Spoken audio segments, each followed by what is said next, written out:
Welcome to Cosmic Wand, the free library of your favorite fictions, fanfictions and many more. Make sure to subscribe and be part of our family.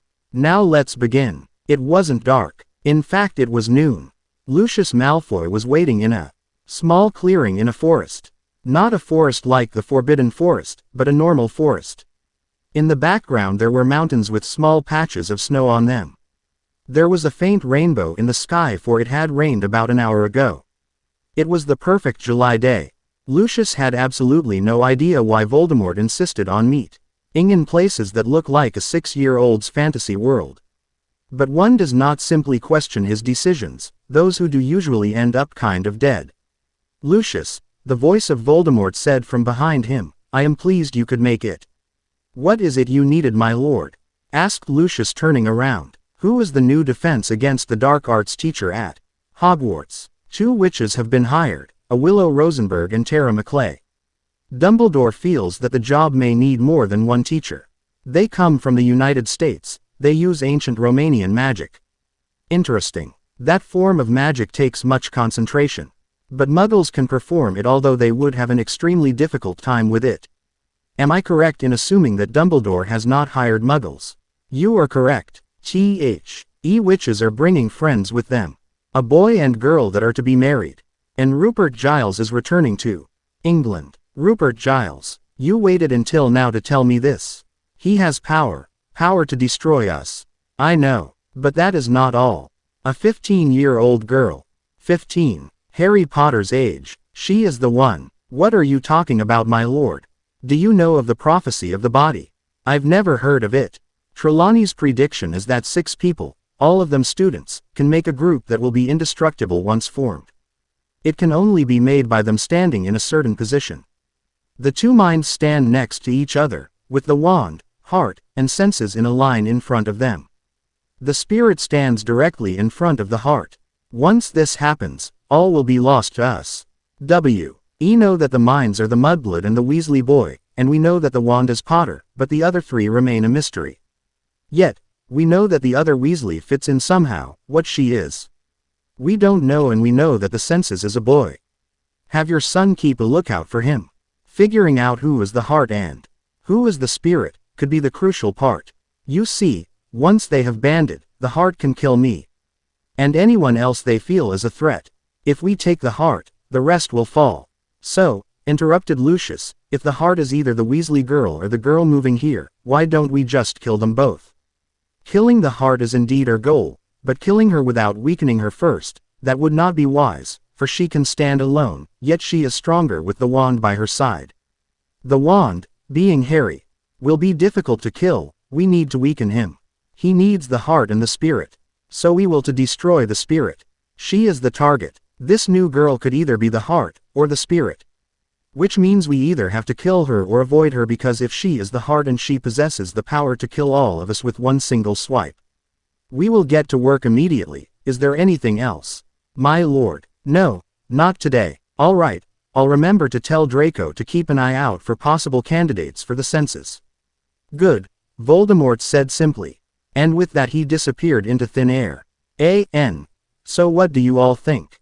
Is it good? Is it trash? If you feel like flaming, feel free, but be warned that you might get a snotty answer back in the next chapter. We will be posting 1 chapter a week. Maybe that will give us some motivation to finish the story. Sirius Black. Chapter 2, Sirius Black. Rupert Giles came home after contacting the council. He had to tell them of Buffy's death. They were going to pull as many strings as possible to get Faith out of jail, but Giles didn't know if this was a good thing or a bad thing. As he entered his house, he saw the large shaggy dog sprawled out on his couch, asleep. He blinked in surprise. "Oh my God, it couldn't be, could it?" he whispered. Giles walked quietly to his desk and pulled out an object he had not used in a very long time. His wand. Holding his wand out in front of him, he strolled over to the dog. He waved the stick and a flash of blue light radiated through the room. A man appeared where the dog had been. "Sorry, Rupert, must have dosed of," said Sirius. "You bloody bastard," Giles yelled at the man.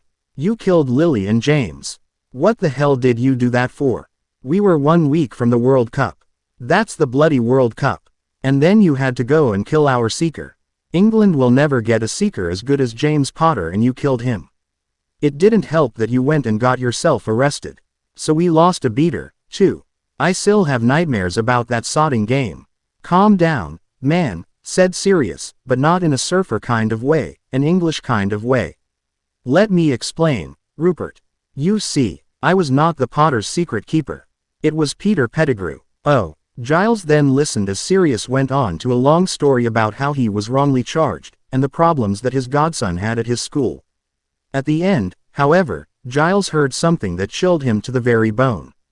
He's back, then. Yes, and that's part of the reason I'm here. Dumbledore wants you to come back to England to help us defeat him. Again. And the other reason, Giles prompted. Well, Sirius began, when the door to Giles's apartment flew open and in hurried a 20-year-old redheaded witch walked through the door. Holding a letter covered in emerald green writing. Giles, I just got this really weird letter. It's about hog pimples or something, and witches, and, Giles, they knew exactly where I sleep. And I think that's kind of strange, and who is this? Said Willow, very fast and all in one breath. A teacher, Giles asked Sirius, completely ignoring Willow's last question. But she doesn't even use that form of magic. She uses ancient Romanian magic.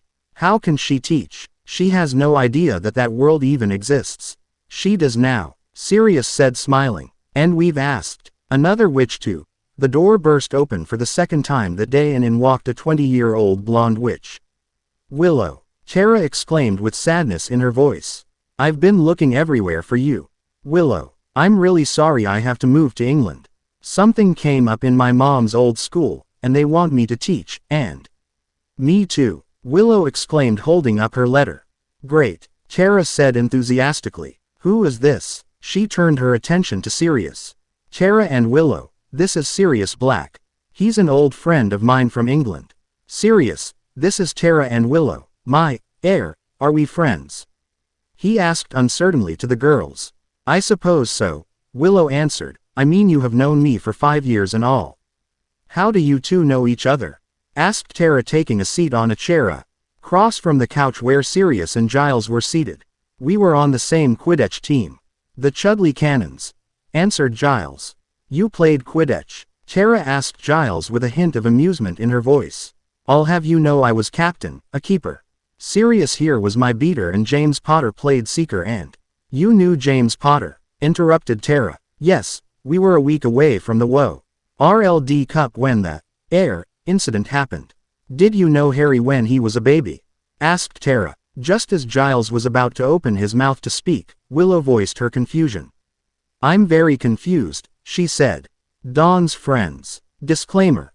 Since we are neither Joss Whedon, genius, or J.K. Rowling, lazy genius, we do not own any of the characters or places in this story. This is the 3rd chapter, when the story actually starts. We will not be focusing on the stuff that we discussed in the last chapter, it was just to make the rest of this make a little more sense. Enjoy. Chapter 3 Dawn's Friends. Dawn packed her bags, excitedly. She didn't know how Tara and Willow got custody over her, and neither do we, but they did, and that's that. Now that they were moving to England, along with Anya and Xander. Somehow most of her worries flew out the door. Now she didn't need to worry about what the bitches of junior high would say, and we are assuming that this junior high goes to 9th grade when she got back to school there. Now, she didn't need to worry that Kirsty would steal Kevin, her devoted boyfriend, away from her. Now she was going to a new school of witches and wizards. Kevin was a nice boyfriend and everything. A good kisser too, but sometimes Dawn caught him staring at Kirsty. It was pretty unnerving. Kirsty would always smile, or bite her lip, or wink, or do something flirty like that. Of course Kirsty thought he was a loser until Dawn started dating him. She probably still did now and just liked tormenting Dawn. It suddenly looked like Dawn's troubles flew back in the door. Stop thinking that. Dawn Catherine Summers, she thought, mentally kicking herself. I'm sure Kirsty has other stuff to think about than me and Kevin. And besides, I'm moving. I should probably take some initiative if I'm going to excel in England. Now if only Buffy could be here to see me finally try to take control over my life, she thought with a sigh. She blinked away the tears that were threatening to burst free. This is no time to cry, she thought. We're leaving tomorrow and I need to tie up some loose ends. Willow, Tara, and Dawn walked through the busy London streets. It was the day after they had arrived in England and Willow and Tara had decided to open up an account in Gringotts, the Wizard Bank. While Tara and Willow were inside, they told Dawn to wander around, and they would all meet for ice cream at 2. Dawn was very relieved that she had called things off with Kevin, but disappointed that later that day, she had seen him with Kirsty. Oh well, she thought. Now I have plenty of hot English boys to look at, like that blonde one over there, who's staring at me. Dawn looked into the silver eyes of the silver yellow-haired boy. Is he coming over here? He thought with surprise. Well, what have we here? Said the blonde boy. Right, Dawn said as she pushed her way past him. She hated guys that hit on her with that line. It was so old. You sound American. And you sound stupid, Dawn retorted. Feisty. Well, if you are American, then you don't know who I am. My name is Draco Malfoy. Dawn snorted. He had a really dumb name. Draco Malfoy continued as though he had not heard her. And you are. Draco's attention was suddenly taken away from Dawn, not that she minded. Oh look, he said to someone standing behind her. It's the boy who lived, the boy with freckles. And the mudblood. Dawn turned just in time to see a red-headed boy, with freckles, attempt to attack Draco, not that she blamed him. A cute boy with short black hair held the other boy back by his robes. A girl stepped up to Draco. Malfoy, said the girl, pleasantly. We can see that you haven't changed. Who is your friend? Dawn burst out laughing. I've only been talking to him for 1 minute and I already doubt that this boy has friends. I like this girl, said the redhead smiling. Oh, I'm sorry Weasley, Malfoy said stepping back into the conversation. I'm pretty sure this girl wouldn't like to live without 2 galleons to rub together. Hey guys, said a girl joining the group. She had red hair too, it fell just past her shoulders and Dawn suspected that she and the red-head boy were probably related. Got to go, muttered Malfoy as his cheeks turned red and he hurried off. What was that about? Asked the boy with black hair. Who's this? Said the red-headed girl, quickly. My name's Dawn Summers. Nice to meet you, Dawn. I'm Ginny Weasley. The tall one there is Ron Weasley, my brother, and to his left is Hermione Granger. Ron interrupted. And this, he said as his hands went into a showcase-like position, is Harry Potter. Quote, nice to meet you, Harry Potter, said Dawn, clearly mocking the way Ron said the name. Harry Potter. Ron was talking now as he would to a 2-year-old. Right, Dawn said in the same tone she had used with Malfoy. I'm the boy who lived, Harry said. Dawn noticed that his voice sounded very confident, but not in an annoying way. I know a lot of boys who've lived, Dawn said. I went to school with some. No. Ron was clearly getting aggravated. He defeated you-know-who. Who? Dawn said, feeling very confused. You know who is. You have too, said Ron. Voldemort, Harry said, simply. The 2 Weasleys flinched at the name. Wait, I moved here because my friend is helping to defeat him. If he's already been defeated, then why am I here? He came back, said Hermione. This is going to be a very long story, isn't it? Oh, yeah, Harry said, loudly. Yay. Another long-awaited chapter posted. Don't you all love this really cool story? We know you do. Crush. Chapter 4 Crush. Disclaimer. It's all JK's and Joss Whedon's. Both pure geniuses. New chapter. Kind of short, and kind of fluffy, but really good. Review. Wow. Dawn exclaimed after Harry had finished telling his story with help from Hermione, Ron and Ginny. So, what's your Quidditch team? Ron asked. Quidditch. Oh, right, you wouldn't know about that, would you? It's a sport. Neat. So is it like soccer for wizards or something like that? Dawn asked. Soccer? Asked Ron. Isn't that sport Dean is always going on about? Frankly, I can't see what's so interesting about a game with 1 ball and no flying. You guys can fly. How? Asked Dawn, who was feeling more and more clueless by the minute. Brooms, answered Harry with a smile. You're kidding. You guys can fly on brooms. That is so cool. Just then Tara and Willow walked over and took a seat at a table across the patio. They obviously didn't recognize her since she was with so many friends and all. I'll be right back. Dawn walked over to her guardians and took a seat at their table. Hey, Donnie, said Tara, looking up from her ice cream. We saw you. In case you're curious, we just didn't want to be the kind of people that will embarrass you in front of your friends. Willow put in. I appreciate it, Dawn said smiling. So, who are your friends? Asked Tara curiously. Well, the boy with red hair is Ron, to his left is his sister Ginny, the boy with the black hair is Harry, and the other girl is Hermione. I'm glad you made friends so early. We met with Dumbledore at Gringotts. We straightened out the arrangements for you. They're going to sort you into a house. Do you know what houses are? Said Tara. Yeah, Hermione was telling me about them. Gryffindor sounds really neat. Good. You'll eat and sleep with your house. But you won't take classes, you'll have a tutor, actually several. Dumbledore feels that he wants you to be caught up with the students that are your age as soon as possible. So you'll pretty much be a normal student only without actually having to go to classes. Cool, Dawn exclaimed. But what about you guys? Where do the teachers stay? They give us places to stay. You can hang there if you want to, we'll tell you the password. Professor Dumbledore has composed a list of things you'll need, she said as she handed it to Dawn.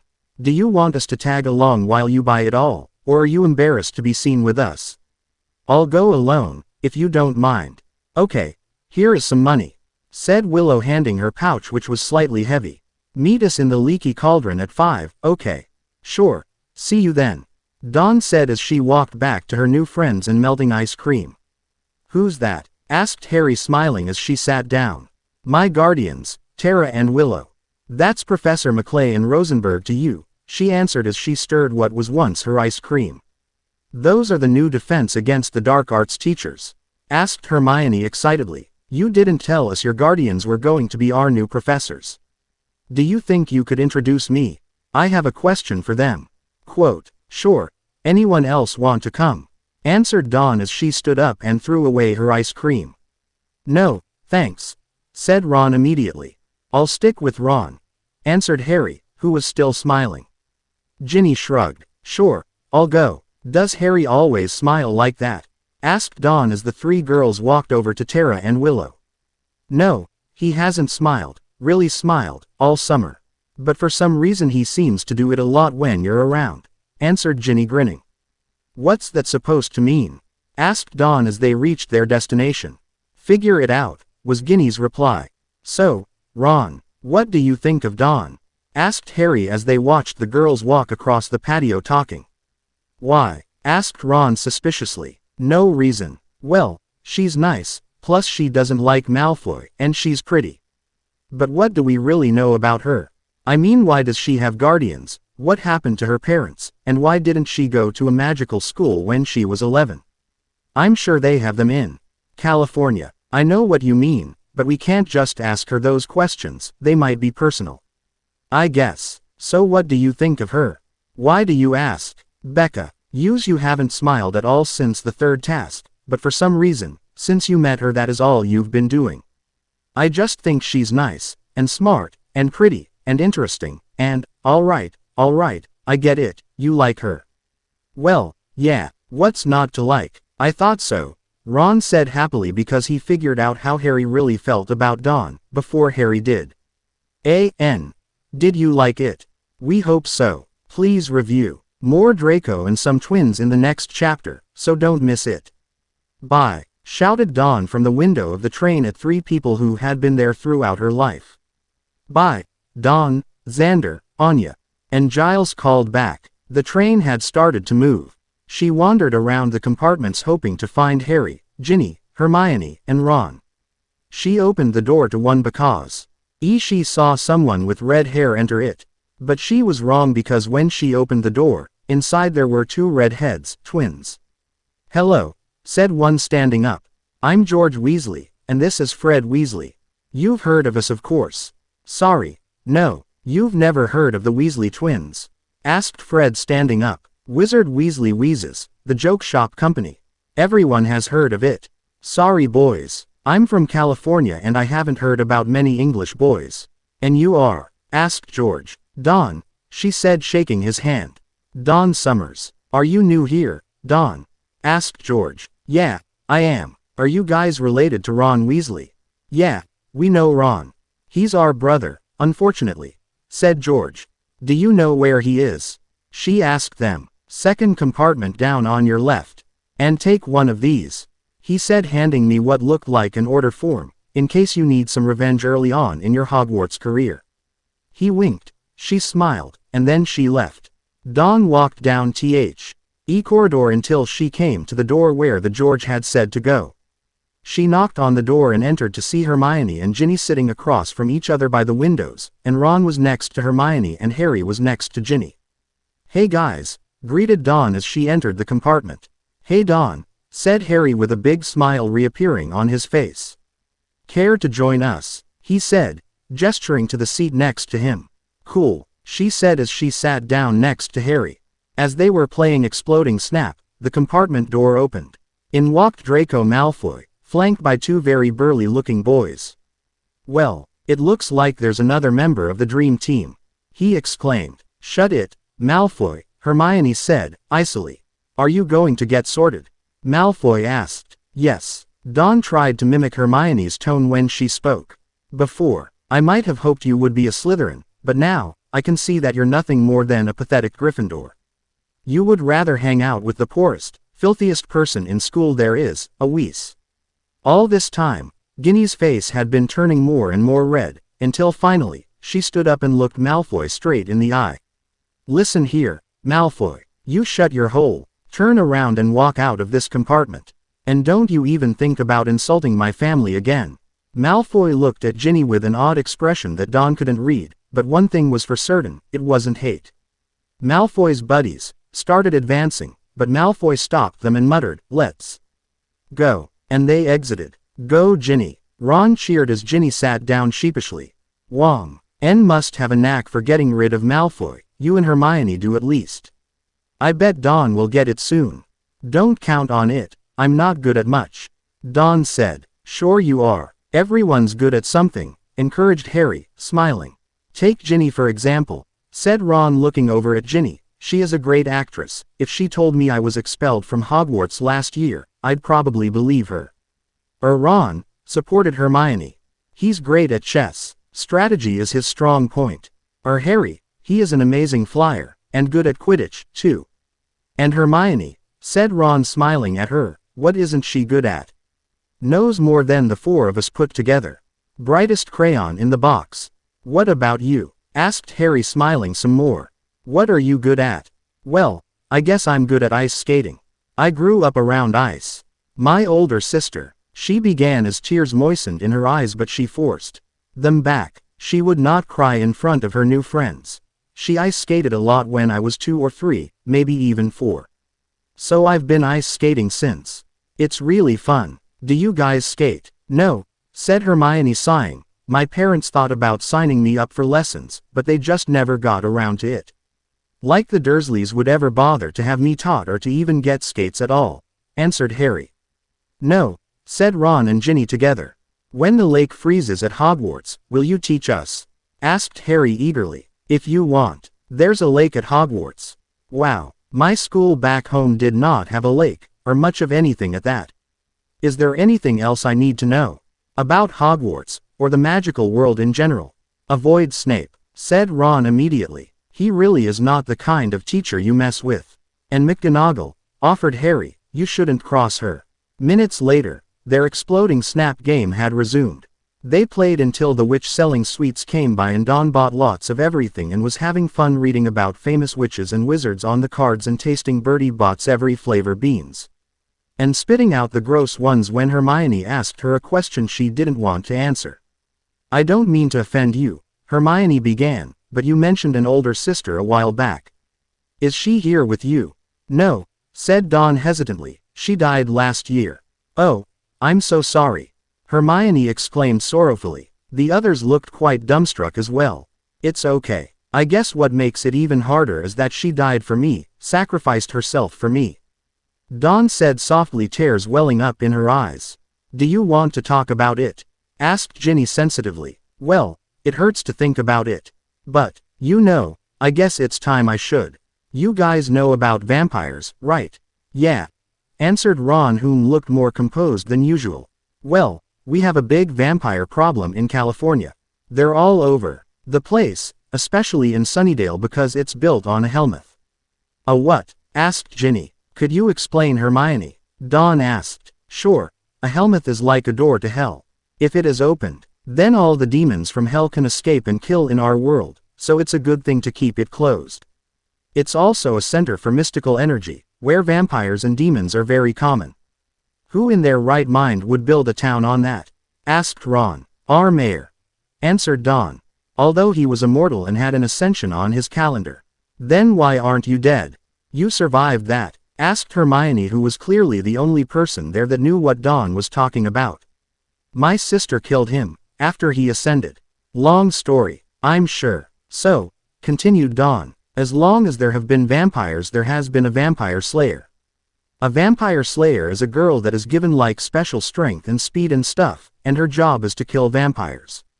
And demons, save the world. Stuff like that. My sister was one. She saved the world at least 7 times, but the last time she saved it, she died. It had to be me or her. I was ready to die to save the world and keep my sister alive so she can save it some more, but she wouldn't let me. Finished Dawn as tears rolled down her cheeks. Harry took her hand and squeezed it. My mum died for me. She didn't have to die. Voldemort didn't want her, but she died trying to protect me.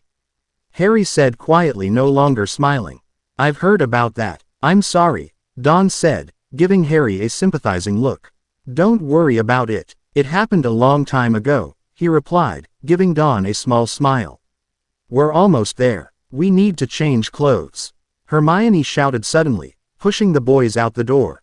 Shish. Shortly after the girls had changed clothes and the boys had some back in, wearing their Hogwarts robes, the train stopped, slowly.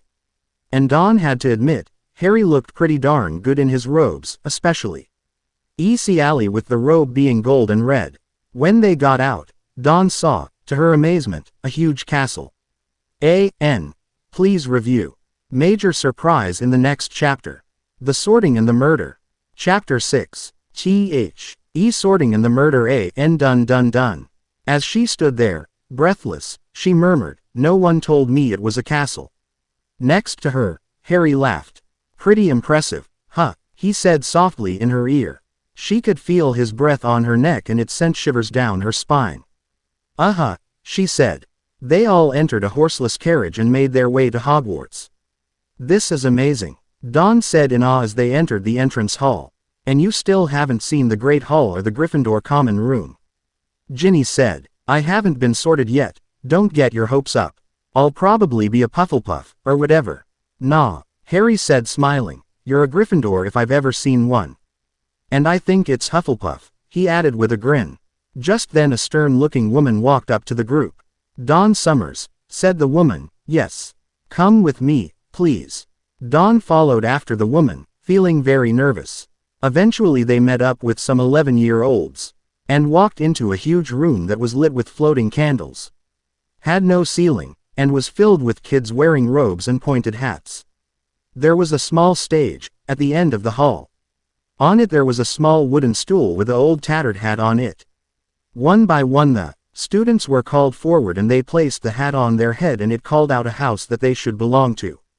By the time it was Dawn's turn she was a wreck. When her name was called she shakily approached the stool and sat down. Dawn could feel hundreds of eyes on her, each one wondering why she was there, why this 14-year-old girl was being sorted with first years. Professor McGonagall placed the hat on her head and she heard a raspy voice in her ear. Ah, it said, a key. I've never sorted a key before. That's because there's only one, you moron. Dawn whispered softly, I wouldn't be so mean if I was you, I might just put you in Slytherin for that.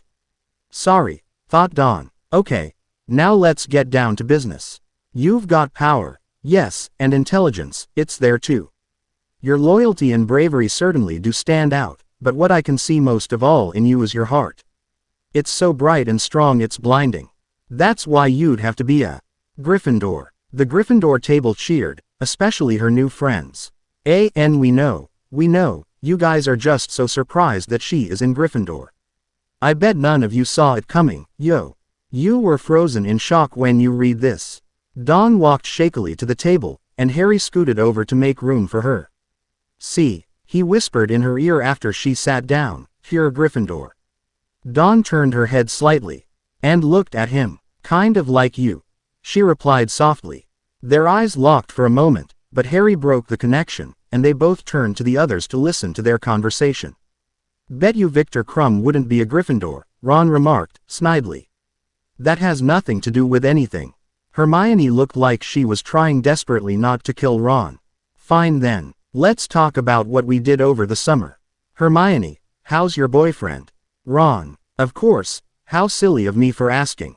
You know whose greatest supporter has to be doing great right now. Ron, Victor is not you know whose supporter, and you know it. Victor is also not my boyfriend. Yeah, well, I personally think that you'd be better off dating Malfoy. Maybe I will. This remark, made by Hermione, caused a lot of effects at the table. Ron turned purple, as he sometimes does, Ginny coughed, Harry snickered, Dawn glanced suspiciously at Ginny, and Neville, Lavender, Parvati, Dean, Seamus, and every other Gryffindor all turned their heads to Ron to see what he would say next. That's just fine. He suits you. Why you little, hey, look, Dumbledore is about to make his speech. Harry practically screamed so he could drown out Hermione's last words, knowing that they would be something she would regret later. I am sorry to inform you all, Dumbledore began, that a tragedy has occurred over the summer break. Our new defense against the dark arts teacher, Alistair Moody, has been killed by Death Eaters. Everyone in the room started to murmur.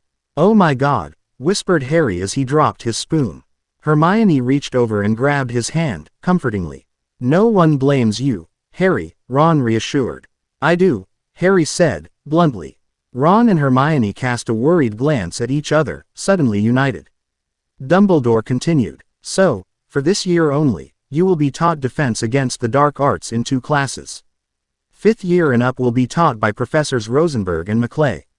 And the rest of you will be taught by Professor Spike. Yay, we love Spike. He is hot. Next chapter we'll see him more. Please review. Post soon. Spike. Did you know that this is our favorite story of all of our stories? Yes, it is. And this is our story with the least amount of reviews. Review more. We mean, if you feel like it. And for our second order of business, we have done it. We have gotten over 20 reviews on one of our stories. Dances happily while giggling now. The reviewer who can guess our first story gets to pick the pairing of our next story. Simply review like this. Wow, this story is amazing. It's the best thing I've ever read. You two are going on our favorites list. I think that your first story is Bob Bobson's story and I want the pairing to be Harry McGonagall. You can copy and paste this onto your review for all we care, as long as you change the name of the story and the relationship. Bob Bobson's story is not real, though we did think about writing it. And we will not do McGonagall, Harry, or Slash. Not that we mind Slash, we just don't write it well. Thanks for reading all of this. I'm sure that you are wondering whether or not there is actually a chapter attached to this. Here it is. Disclaimer. We don't own it. Chapter 7. Spike. Spike. Ron exclaimed in a whisper. What kind of name is that? Dawn was still staring up at the stage, in shock as Spike stood up from the staff table, and nodded his head in acknowledgement. I don't care what his name is, Ginny answered back to her brother, he is hot. Quote, I don't know, Hermione commented. He looks too much like Malfoy. Ginny suddenly blushed and looked down at the table. What's wrong with Malfoy? Isn't he your new boyfriend? Ron said. No, Hermione exclaimed angrily. Oh, I see, now you're dating Vicky again. He retorted. What do you think of the new professor, Dawn? Asked Harry, obviously trying to change the subject. It's Spike, she exclaimed. Harry opened his mouth to reply. But Dumbledore started talking again. Now that we are all informed, have a nice night. Everyone, off to your dormitories and say a prayer for our devoted Auror, Alistair Moody. As the students started getting up, Dawn leapt from her seat and ran to the staff table. Spike, she said when she'd reached him. Hey, little bit, he replied, hugging her. Why didn't you tell me that you were going to be a teacher here? Dawn asked, crossing her arms in front of her. It was a surprise. Now, introduce me to your new friends. Only then did Dawn realize that Hermione, Harry, Ron and Ginny had followed her. This is Hermione Granger, Ron Weasley, Ginny Weasley, and Harry Potter. Nice to meet you all, Spike said. Then he turned to Harry. Now, I know you must blame yourself for Moody, Harry, but don't. He went after Voldemort to kill him. Voldemort didn't come after him. That doesn't make it any better, Harry stated, flatly. No, and I know how it feels when someone dies because you failed to do something. Spike said with sadness in his voice. If only I could have. Spike, we are not going to discuss this. All of us need sleep. I'll see you tomorrow. Dawn said this and then turned away. Of all the things she could not stand, hearing Spike mope and blame himself over Buffy's death was the one that bothered her the most. He acted too much like a certain big four-headed, brooding, boring vampire that her sister had dated. You know him, exclaimed Ginny when they had left the hall. How? He lived in California, kind of like a big brother to me. Lucky, Ginny said, smirking. By this time, they had reached the portrait of the fat lady. Unicorn horn, Hermione said, and the frame swung open. Wow, Dawn said, when she saw the common room. Come on, Dawn, Ginny said as she and Hermione started up a set of stairs. Goodnight, Ron. Goodnight, Harry, Dawn said as she went up the stairs after Ginny, and followed her into a circular room with several four-poster beds, each one with a trunk on it. There were 3 other girls about her age in the room as well. Dawn, this is Jessica, Janelle, and Joel. Ginny pointed to a different girl as she said each name. Hi, Dawn said. Hey, all 3 girls said at the same time. Dawn strode over to the bed with her trunk and had a seat, as she answered the many questions that all 3 fired at her. None of the questions were anything original. After about 10 minutes, they were busy conversing about their summers.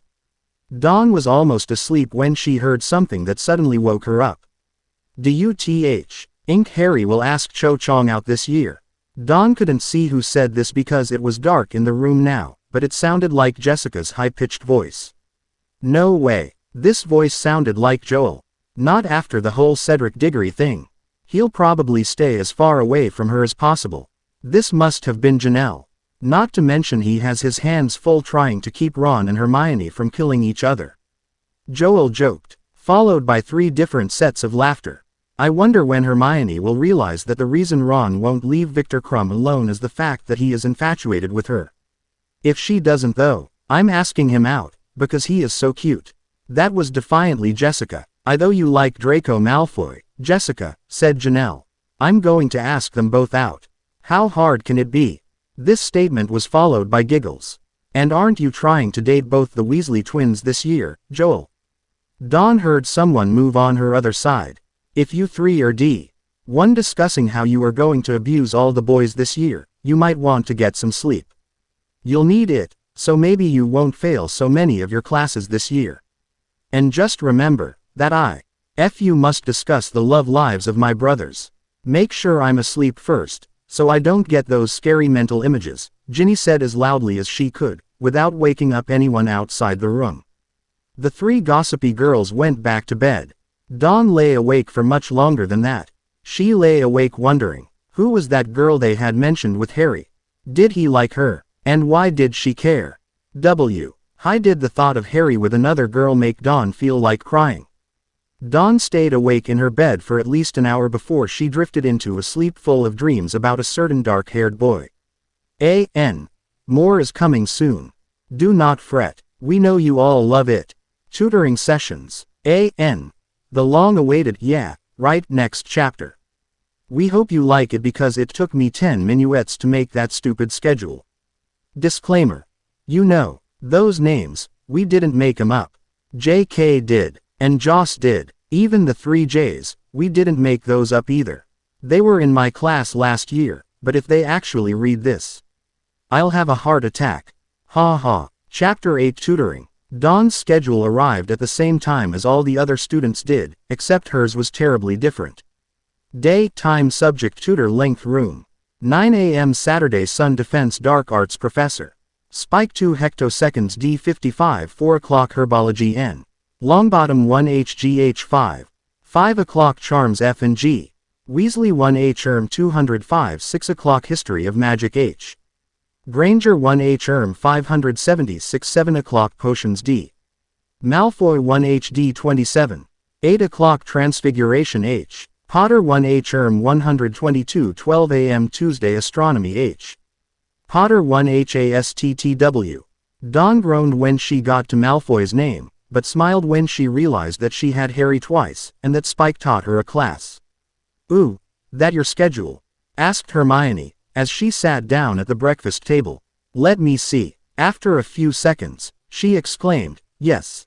They chose me." "What about me?" asked Harry, who was seated across from the two girls. "She has you, too. She also has Neville, the twins, Professor Spike, and, the world's biggest git, Malfoy." "Poor girl," said Harry reaching across the table to pat her arm in mock sympathy. "My internal clock is going to be set off. I get to sleep in every day but the weekends. And you're complaining about that," Ron murmured. He had not said a thing all morning, and just sat there with his eyes glazed over. "Sometimes I wonder why Hogwarts doesn't serve coffee. If they did, maybe Ron would be more alert during his classes." "You may notice that he didn't volunteer to tutor you, and that's because he has enough problems making sure that he doesn't fail his own classes," Hermione said, in mock ridicule. "No, it's just because I don't need to act like a goody two-shoes to get people to notice me," he said in retort. "Hey, guys, save it for after-supper entertainment. Right now, I'm still trying to wake up," Harry said, ending the discussion. At 4, Dawn was sitting outside of Greenhouse 5, waiting for her tutor. When a short fifth-year boy walked up the greenhouse, it took her a moment before she even considered the fact that he could be her tutor. "Are you Neville Longbottom?" she asked. "Yes, I guess that means you're Dawn." "Yeah, I am." "All right, I'm teaching you herbology, my best subject. Plants are easy enough to understand. As long as you realize that they all want the same things out of life. They want food, water, and air, and all plants will do anything to get it." Neville seemed to know his subject, and by the end of the hour, she knew 10 more plants than she did at 350. Dawn had to rush to make it to her charms class, but when she got there, no one else was there either. She pulled out her schedule, and she was in the right place. She took a seat at one of the desks. At about 5:10, a huge bang erupted for no reason, and suddenly 2 17-year-old identical twins stood in the middle of the room. Both with very red hair and many freckles. "Are you Dawn Summers?" asked the one on the left. "Yes," she said, breathlessly. "I'm George, and this is Fred," said George. "Unfortunately, for you, we have been chosen to teach you charms. We decided to start of the lesson with a demonstration," said Fred. "Custard cream. Remind me never to accept food from the Weasley twins again," Dawn said, dramatically as she stormed into her History of Magic class. Hermione just laughed. "Did we forget to tell you that they like to charm things?" "Yes." They both laughed for a while, then Ione buckled down and started to rattle off dates and events. Dawn stared at her blankly, but Hermione didn't get the picture. Soon, or not soon enough if you're Dawn, it was time for her to go to potions. When she arrived in the dungeon, Malfoy surprised her by starting immediately, with no snide remarks or unwelcome advances. Dawn also found out that he was really good at potions. When she told him this, he said with venom, "I wanted to be potions master when I was younger, but my father has different ideas for my future." Then he would say nothing else about the subject. When the clock struck 8 o'clock, Dawn almost sang. Transfiguration was starting. Dawn was really looking forward to this class for one reason: Harry. When she entered the room, Harry was seated on the teacher's desk and Dawn felt her heart turn over. He smiled when she came in.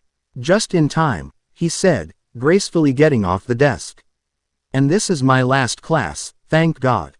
Harry smiled when she said that. "It becomes more fun after you master the basics." And with that, they started to work. At 10 o'clock, Dawn had more homework due the next day than she had during a whole week at her old school. She and Harry walked to the Gryffindor Tower together, joking and laughing the whole way. When they had reached the bottom of the stairs to the girls' dormitories, Dawn said, I didn't know this school would be so hard. Yeah, that's what I thought when I first came here, too. Good night, Dawn. Good night, Harry, she replied and walked up the stairs. When Dawn was finally up in her room, listening to Janelle, Jessica, and Joel gossiping, she realized that she and Harry had been holding hands for the entire walk back to the common room. Next chapter up, as soon as we feel like posting it. 'Cause we wrote it months ago. Suspect list. This is very, very short. It does make you ponder and makes our story a bit more mysterious. Disclaimer. This chapter is so short it doesn't need one. Chapter 9, Suspect List. Draco, Vincent, and Gregory all sat in the Slytherin common room, laughing about something that Draco had just said about Professor Binns. I've gotta go, Vincent said suddenly. Where are you going, Vince? Draco asked. Just out. Vincent exited the room, with a blank look on his face so as to not give any hints as to what he might be up to. I'm going to bed, Draco stated, and got up and went into his private room that his father had provided. He walked to his trunk and took out a piece of paper. Vincent Crabbe, what are you doing? He said to himself as he pulled out a quill. On the top of the paper, he wrote the following words. Suspects. Pansy Parkinson. Blaise Zabani. Vincent Crabbe. Draco folded the paper into fourths and then put it back in his trunk. He then got into B and turned of his light. Yep. Like we said, short. Hey, does any person know what exactly a twit is? We need to know the definition of it for chapter 23. Does it mean like a ditz of whatever? Just tell us in a review. Team Evil, just a little insight on what Voldemort is doing now. This was hard to write because we'd rather get back to the actual plot, but we hope you like it. Disclaimer. Yes, we own it. We dare you to sue us. MWHAHA. Chapter 10 Team Evil. What the hell is wrong with you people? Voldemort shouted at his crowd of hooded followers. All I wanted was foe. Our spy here to bring me some useful information, but what does he give us? Nothing. With this, Voldemort pulled out his wand, and mumbled a curse at the gallon of water sitting on the nearby table. The water jug hurled itself against the wall with such force, the gallon broke. On the upside, Voldemort added, sounding calmer now. We have learned a piece of somewhat valuable information. It says that the spirit can sometimes be the only person who knows who is the senses. That makes us believe that the senses could be someone in a different house, mainly Slytherin. I have my spy making a list of who the possible suspects are. Unfortunately, he continued back at his angry tone, it is a long list, now what are we going to do about it? He received no answer. Why are all my followers idiots? He asked. Well, sir, answered a Death Eater, according to statistics, most of your followers are Slytherins, and most of us aren't that bright. He trailed off. I don't want your excuses. You all get out of here. And bring me something I can use, or else you will pay. Now it is all up to logic is all we can use now. Where are my logic men? 3 hooded figures came forward. Take the list and figure it out. Now, the 3 figures dissipated, and gradually, so did the rest of the Death Eaters. Except one. My lord, there could be others that my list excluded. For example, Gr. Agori Goyle wasn't around much and I just realized this, so maybe if I could just. Gregory Goyle's father is a follower of mine, and his son would never do anything like this. And besides, if it turns out that someone else is the senses, someone who is not on your list, you will be killed, and we will readjust our battle plan. But, boy, I don't think that is very likely, for I know you value your life. We will just have to wait for the results. With that, Voldemort dissipated, leaving the adolescent boy standing alone, until he too disappeared. End of Part 1. Building A.N. Please review. Evil for Dummies. Part 2. The plot thickens. A.N.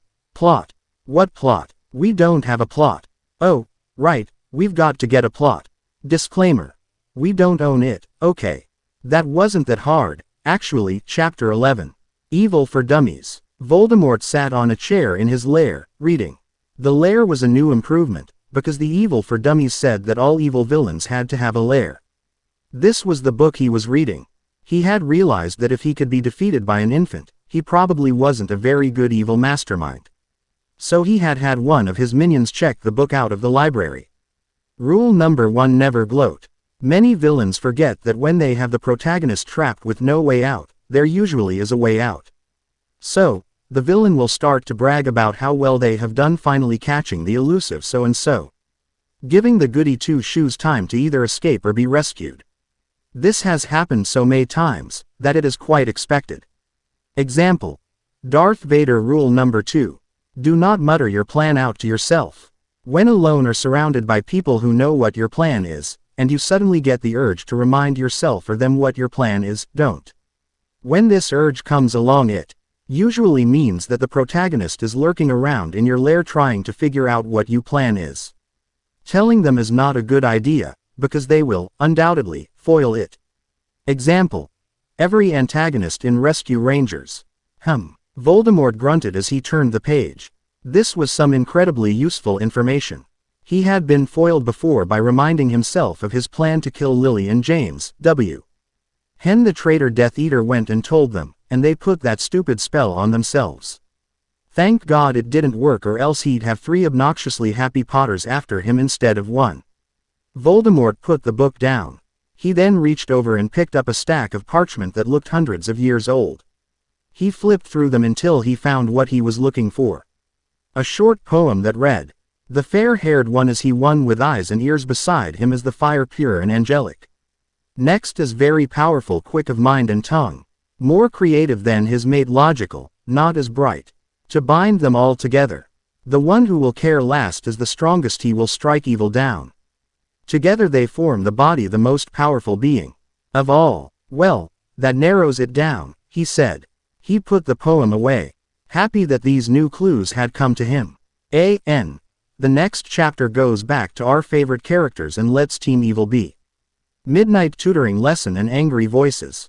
Don and Harry sitting in a tree. Meanwhile, our beloved heroes are tutoring each other, completely unaware that the ghastly evil villain is waiting for the right moment to strike. Disclaimer: it's either Joss's, J. K's, or ours. If Jessica, Janelle, or Joel are in here, they are themselves, not that it matters. Chapter 12. Dawn and Harry, sitting in a tree. It was Tuesday night. Dawn was frantically searching through her trunk in the empty dorm room, looking for that cute outfit she bought when she was still in California. After she found that, she started to frantically look for her favorite tube of lip gloss. Being frantic was the only way that Dawn could not think about what would happen tonight at her first astronomy lesson. When it was about 10 minutes to midnight, she was satisfied with the way she looked. And she couldn't think of anything to frantically look for. Dawn walked slowly out of her room and down the stairs. The common room was empty except for Harry, who was sitting on a couch and reading Quidditch Through the Ages. "There you are," he said, putting the book down. "Did I keep you waiting?" "No. I was going to wait in the astronomy tower, but I just found out that it's under construction. So we're just have to go outside for your lesson."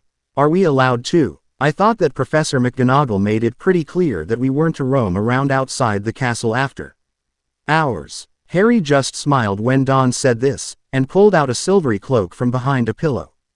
"It's an invisibility cloak. That is so cool. Does it really make you invisible?" "Yeah." Harry put on the cloak to demonstrate, and Dawn gasped when he suddenly disappeared from the room. "Come on," Harry said, lifting the cloak up and gesturing inside. Cautiously, Dawn got under the cloak and together the portrait opening. On the way outside, every breath that Harry took made Dawn shiver. The closeness was exciting as well as scary, and Dawn was happy and disappointed when they finally reached the lake and Harry took the cloak of them. Then he started climbing a nearby tree. "What are you doing?" Dawn shouted up to him. "Climbing this tree." "Why?" "So we can be closer to the stars." "Come on." Rai gestured for her to climb up after him. Climbing trees had always been one of Dawn's talents, so she immediately started up after him. Harry and Dawn sat in the tree with Harry rattling of the name S of as many constellations he could remember for a long time. "Why did you sign up to tutor astronomy?" Dawn asked. curious about why anyone would like to get close to 5 hours of sleep on a weekday. Because I noticed that no one else had signed up for it, and you really need to learn your constellations. Also, I get to get out of my first 2 classes on Wednesdays now. They both laughed at this. And besides, I wanted to spend more time with you. How much more time? Just long enough to see you smile, he whispered. Dawn, fighting the urge to die of happiness, just smiled instead. Rye's eyes glittered over her smile and he said, my work here is done. I hope you won't leave. Never. He slipped an arm around her shoulder and Harry's head started moving towards Dawn, and Dawn tilted her head to the side, anticipating a kiss. What she got though, was to hear some very angry voices under the tree that they were sitting in. The unmistakable voices of Ron and Hermione. Next chapter is Ron and Hermione's fight. Obviously. And maybe some snogging. -0. Anyone know what exactly a twit means? We're not posting the next chapter until we find out. Ron and Hermione's really big fight. This chapter is out so soon because our reviews doubled in one afternoon. Yay. And people answered our question, so we can write the 23 chapter of the story. There's going to be about 30, by the way. We have some comments for our reviewers. We actually, just me, because one of us went to be decided to thank all of them. Emmy, thank you. You were our first reviewer. We weren't going to do much with Xander, but we decided to, just for you. Of course, he doesn't do anything until the 22 chapter, but he is there. Pixie Dust. We did that just so we could imagine Spike wearing robes. More people are reading it now, so we will keep writing. Pixie Dust. Thank you for taking the time to review twice. When you did, we did our people love our story dance. It was fun, though we got some strange looks from our parents. Athing for dorks. We have just 4 words for you, our dear friend. Learn how to spell friend. Thanks for reviewing. Whatever. Thank you, thank you, thank you. Whatever. Yay, we were right. That would make sense, you know, 'cause birds like Twitter whatever. I know that doesn't make any sense to you, but it does to us. Whatever. You reviewed 3 times. Wow, you are not lazy. Did you know that? Thanks again. Sarah DBZ, you're not lazy either. You actually looked it up. We would have done that, if we had felt like it. Thank you, and here's the next chapter to keep you out of suspense. Disclaimer. Yeah.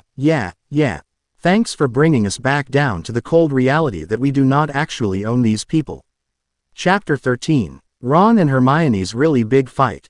Damn, Harry muttered as he dropped down out of the tree, ready to kill his 2 best friends.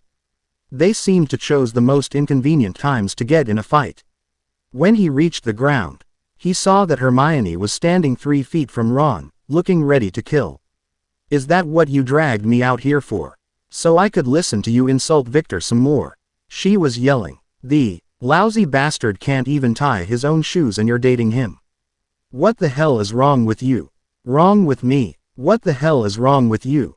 You drag me outside this late at night, when I need to get to sleep. What the hell is wrong with both of you? I'm trying to tutor here. Harry shouted, making both of them jump, because they hadn't realized that he was there. Dawn had climbed down the tree by then, and was leaning against the trunk, somewhat amused. Why aren't you 2 in the tower? Hermione asked. It's under construction. Why aren't you 2 quiet? Harry shot back. Because Hermione has decided to date a Death Eater and go visit him in Bulgaria during the summer holidays. Oh, for Christ's sake. Leave it alone, damn it. Hermione and Ron went right back at it as if Harry and Dawn hadn't arrived. Did you have fun at Vicky's house? I didn't even go to Bulgaria, Ron. You never even asked me if I went or not. You just assumed, and assuming makes an ass out of you and me. Dawn said loudly. It doesn't matter that you never went to his house, the fact that you're dating him is enough. Ron accused, ignoring Dawn and her comment. For the last bloody time, Ron, I am not dating Victor Crumb. Hermione screamed, making everyone jump. You went to the ball with him, didn't you? Well, yes, but... And didn't Professor Dumbledore pick you for the second task as the thing he would miss most? He did, but... And weren't you invited to his house this summer? I was, but I didn't. And didn't you and he have nice little walks around the lake? We did, but just as. And didn't he kiss you goodbye at the end of last year? This time Ron didn't even give her a chance to answer. It sounds like you and are dating to me.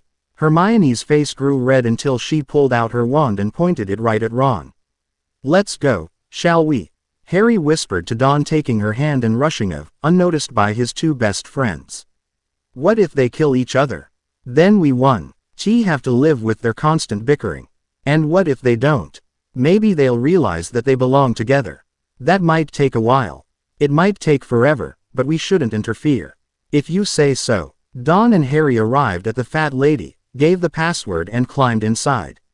After a rather uncomfortable silence, Dawn decided that nothing else was going to happen that night and went to bed. Hey, there's no reason to get magic into this, Ron said, holding his hands in front of him in defense. I think there is, Hermione yelled back, advancing upon him, menacingly. Ron pulled out his wand. Oh, so now you're going to try to hex me, Ron. Damn straight. You know that you could never take me in a duel. You're probably right, Hermione. I was never as smart as you, or as clever. So insulting me didn't work, so you thought you would try to be nice. You're right, I should have known that wouldn't work. Vicky's probably been nice enough to you, it doesn't matter if I'm nice or not. Don't call him that. Quote, Vicky is an ugly loser, Death Eater, who is just trying to get to Harry through you. And you're going to let him. You went with someone who was competing against Harry to the ball. You're nothing but a traitor. Look who's talking. You're allowed to ask Fleur, but Victor can't ask me. Well, Ron, Hermione started slowly, are you jealous? A.N. Next chapter. Title Snogging. Plot includes great big boils, Ron stuttering, Snogging, Ginny being grossed out, Dawn's list of 5 cutest guys at Hogwarts, and, more snogging. Snogging. Chapter 14. Snogging. A.N. I've got nothing to say right now. Oh, do you know what the hardest thing in writing fanfiction is? Calling Draco Malfoy. I can't do it now that I'm used to calling him Draco. I can't believe she hexed me. I hear that you deserved it, Ginny said, laughing, on Wednesday morning at the breakfast table. Ron had a huge green boil in the middle of his forehead. As a punishment for what happened last night with Hermione. Stop laughing, Ron shouted. Jessica, Joel and Janelle walked by, pointing and laughing at Ron. Ron looked angrily at his breakfast, muttering to himself. Just then, Hermione came to the table and took a seat next to Ginny, across from Ron. We need to talk, Hermione said to Ron. Damn straight. Ron and Hermione got up and Ron followed her out into the hall. Which was empty except for Ernie Macmillan. Okay, all I wanted to say was that I shouldn't have gotten so mad and hexed you. I'm really sorry. Apology accepted. Good. Hermione reached over and slapped Ron hard in the face. You deserved that. Now answer my question. Are you jealous? Look, Hermione, I've been doing a lot of thinking. You know, about last night and all. And Ron, are you jealous? Hermione repeated with more zeal than she had before. I'm just looking for a one-word answer. Yes or no? Yes, he said slowly. Ron looked embarrassed. Hermione looked touched. Ernie looked disgusted. You are? Hermione asked. Ron, shamefully, hung his head. Yeah, he said quietly. Hermione, so suddenly that it even surprised her, grabbed Ron's face and pulled his face down to hers. While Hermione and Ron were sharing a deep meaningful kiss, Harry, Dawn and Ginny had decided to investigate what has going on between their two friends. When they got out into the corridor, Harry was ecstatic. Dawn thought it was the sweetest thing she had ever seen, Ginny thought it was the grossest thing she had ever seen, and Ernie told Ron and Hermione to get a room. Dear Janice, you asked me to write as soon as I got settled in and tell you about all of the cute boys in England. Well, let's just say that there are a whole lot of them. I'll name them as I first saw them. Because that seems fitting. Draco Malfoy. He's blonde and obnoxious as hell, but fun to look at. His eyes are gray, and they have that look that could melt a girl, or skewer his enemies. Ron Weasley. Red-headed and a temper to match. He is currently dating one of my friends and I think of him only as a friend, but there is something about those freckles. Harry Potter. A god. Honestly, I think that he is the hottest boy to ever walk the planet. He's got this amazing black hair, and green eyes that make all the girls at school go gaga. I have such a crush on him.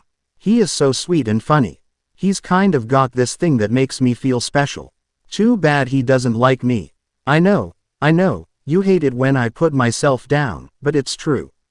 I'm just some new American IRL that hangs out with him and his friends, but then he did volunteer to tutor me, and he's teaching me astronomy, which means lots of night classes. Last lesson I think he was going to kiss me, but I must have just imagined it. Oliver Wood. He's our PE teacher. Kind of. He's Scottish and muscular, but you can't compare him to Harry. Plus, I hear he has a girlfriend named Ruth. Last and least is Gregory Golly. He's not really cute, kind of big and stupid, but I just imagined him with glasses one day, and, in my imagination, he looked really cute. Well, that's it, but I'll give you more updates when I meet more guys. I miss you and everyone else back in Sunnydale. Write to me and tell me what's going on there. Who's dating who? How much homework are you getting? I'll try to come back this summer. Hugs and kisses. Dawn. It was 2 hours after breakfast and Dawn was lost. Everyone was still in class, and Dawn didn't know where she was and how she was going to get back to the common room so she could finish her homework. Dawn turned a corner and right into Harry. Why aren't you in class? I told you that I didn't have classes this morning, remember? Oh, right, I remember now. I just spaced out and forgot, she said, giving Harry a small half smile. Follow me. Harry reached out his hand, while grinning back at Dawn. She reached out and grabbed his hand and he led her out of the corridor that they were in. Harry eventually took Dawn into a small room on the 3rd floor. Where are we? A room. What was it used for? Dawn said after she noticed some rather large scratch marks on the walls. Dumbledore hid a big dog in here once. Like a German shepherd. Kind of, but it had 3 heads. Oh, it's also the very center of the school. I checked in my map, and saw that this is it. The heart of Hogwarts. Dawn looked up at Harry, his face only inches from hers. Ever so slowly, he brought his lips down to hers, and they shared their first kiss. Or as the Englishman would call it, a snog. Next chapter. Title from Star Wars 2. Secrets, Truth or Dare, and guys giggling. Don't miss it. Review. Living a Lie. Yes, we know that the chapter title is from Star Wars 2. We did realize that, so get over it. Disclaimer. We don't want to write one, and what's going to happen? Nothing. A big lot of nothing. Everyone who reads this story won't find out that we're not J.K. or Joss, which they knew anyways, and we'll get a free 2 seconds to spell check our story. Chapter 15, Living a Lie. Honestly, Dawn, you cannot keep a secret, Hermione said loudly at lunch the same day. So can. Ernie told everyone about you and Ron. Dawn defended herself. You shouldn't have decided to snog at a bloody public place if you wanted to keep it a secret. No matter. You still can't keep a secret. Humph, Dawn said, crossing her arms in front of her. She and Hermione were sitting in an isolated place at the Gryffindor table, where Dawn was going to tell Hermione what had happened earlier that morning. But suddenly she decided to keep it a secret. Dawn got up from the table and walked over to where most of the boys were seated. As she walked past them and out of the Great Hall, she subtly tapped Harry on the shoulder, so he would know to follow. Sure enough, after a few minutes, Harry joined her in the corridor.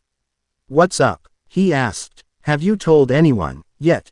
No, let's keep it a secret. Just for a day or so, she added when Harry looked confused. What, are you embarrassed of me? Harry joked. No, it's just that Hermione sighed. That I couldn't keep a secret and I just want to prove her wrong. Oh, well that's okay, I guess. Thanks. Dawn leaned in and gave Harry a kiss on the cheek and then walked back into the Great Hall. Truth or Dare, said Ginny leaning forward on her bed excitedly. No way, Hermione exclaimed. Oh, come on, it could be fun, Dawn pleaded. Fine, truth. Okay, what is the lowest grade you've ever gotten on a test? Dawn and Ginny giggled, as is the tradition. Don't tell anyone, but last year, When I was helping Harry study for the first task, I got a 75 on my potions exam, Hermione choked out. Everyone laughed, including Hermione. Okay, Dawn, your turn. Hermione turned to Dawn. Truth. Who was the last boy you kissed? Asked Hermione. More giggles followed. Do I have to answer? Yes, Ginny told her. Do I have to answer truthfully? The game is called Truth or Dare, Dawn. Now tell us what you're hiding. Both Hermione and Ginny stared expectantly at her. Dawn sighed. All right, it was Harry. The two girls gasped, and then giggled, of course. What a waste of a perfectly good question. We both knew that, already, Hermione joked. Yeah, they were smiling at each other, way too much at dinner. Said Ginny. Okay, let's move away from this embarrassing topic. Ginny, truth or dare? Truth. Who was the last guy that you ever kissed? Dawn and Hermione giggled. Oh, my God, I just remembered that I have a transfiguration essay due tomorrow. See you guys later, Ginny yelled behind her as she, hurriedly, left the room. Truth or dare? Oh, my God, you've got to be kidding, Ron. Harry said loudly from his bed. No, it can be fun. Are you nuts? Nuts for Hermione. Oh, I think I'm going to puke, groaned Dean, opening up the curtains of his bed and looking out at the others. The four boys, Ron, Harry, Dean and Neville, were all sitting in their dorm room. Seamus isn't there because I don't like to type his name and the computer doesn't think it's a word. Seriously, let's play, Ron persisted. Fine, Neville said. Truth. Have you ever kissed a girl, and if you have, who? Ron asked. Believe it or not, the guys giggled. Neville turned a bright shade of pink. Thinking to himself, why not lie? Yeah, I kissed your sister once, Ron. What? Ron turned many funny colors, that were not at all natural for a boy to turn, but then settled down, because he had asked. My turn. Ask me as question, Neville, said Dean. Okay, answer yes, or no, do you like that girl from Ravenclaw? Dean blushed and looked down at his bed and muttered a very faint, yes. The boys, strangely enough, giggled. Harry, Dean said, who was the last girl you kissed? Harry blushed now. He knew that he could lie, but that would be cheating, and Harry never was a cheater. But Dawn wanted him to keep it a secret. He shouldn't tell, or at least without asking her, but he couldn't run out of the room. There was no way the boys would let him go without answering.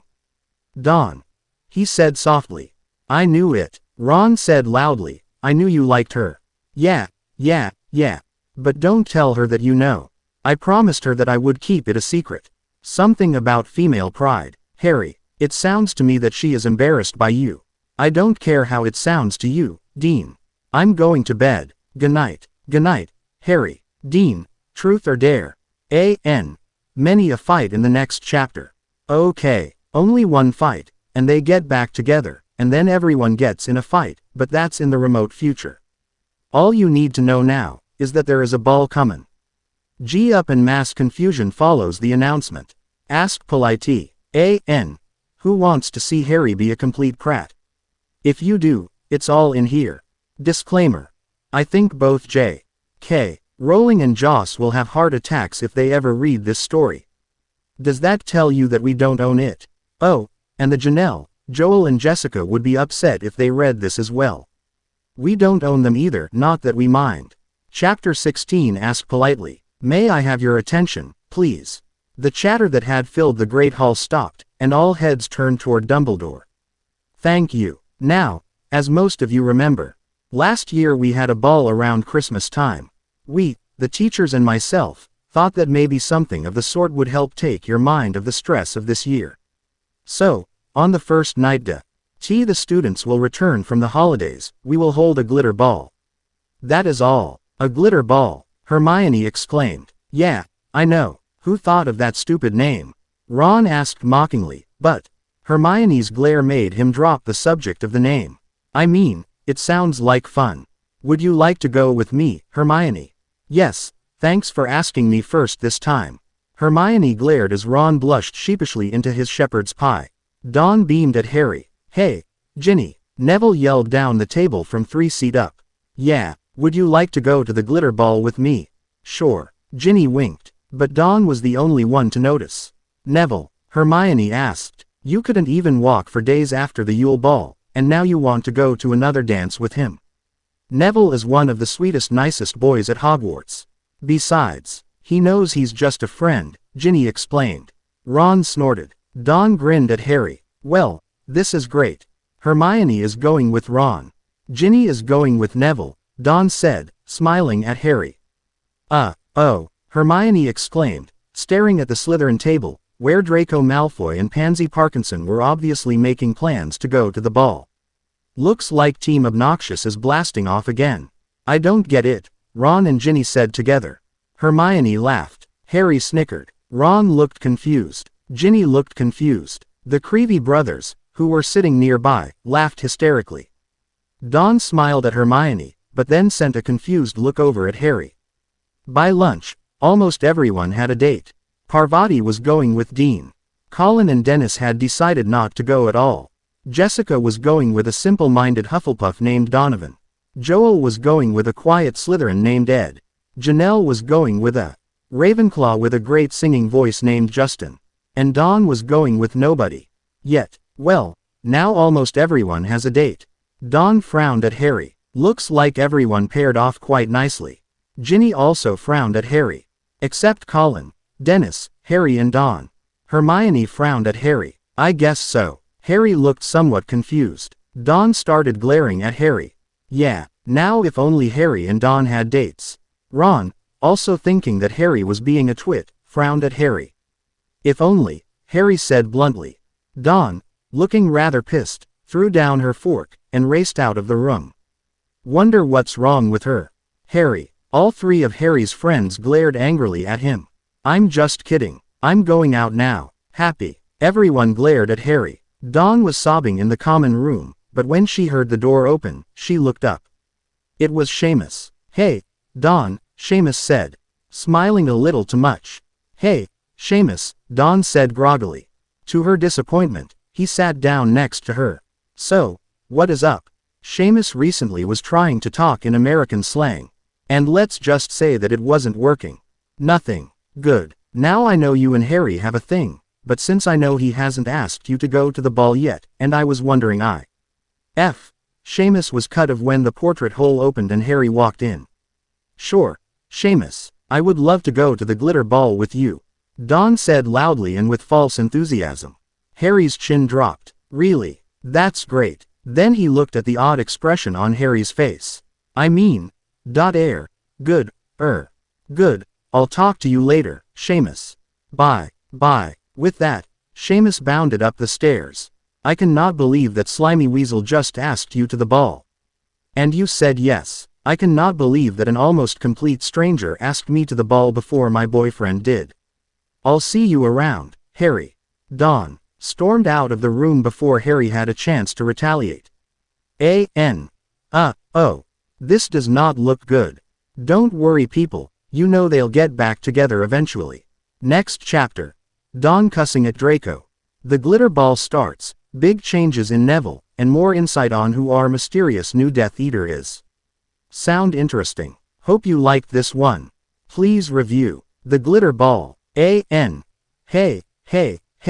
It another chapter. Harry has his reasons for doing what he did, so don't get so mad at him, people. Disclaimer.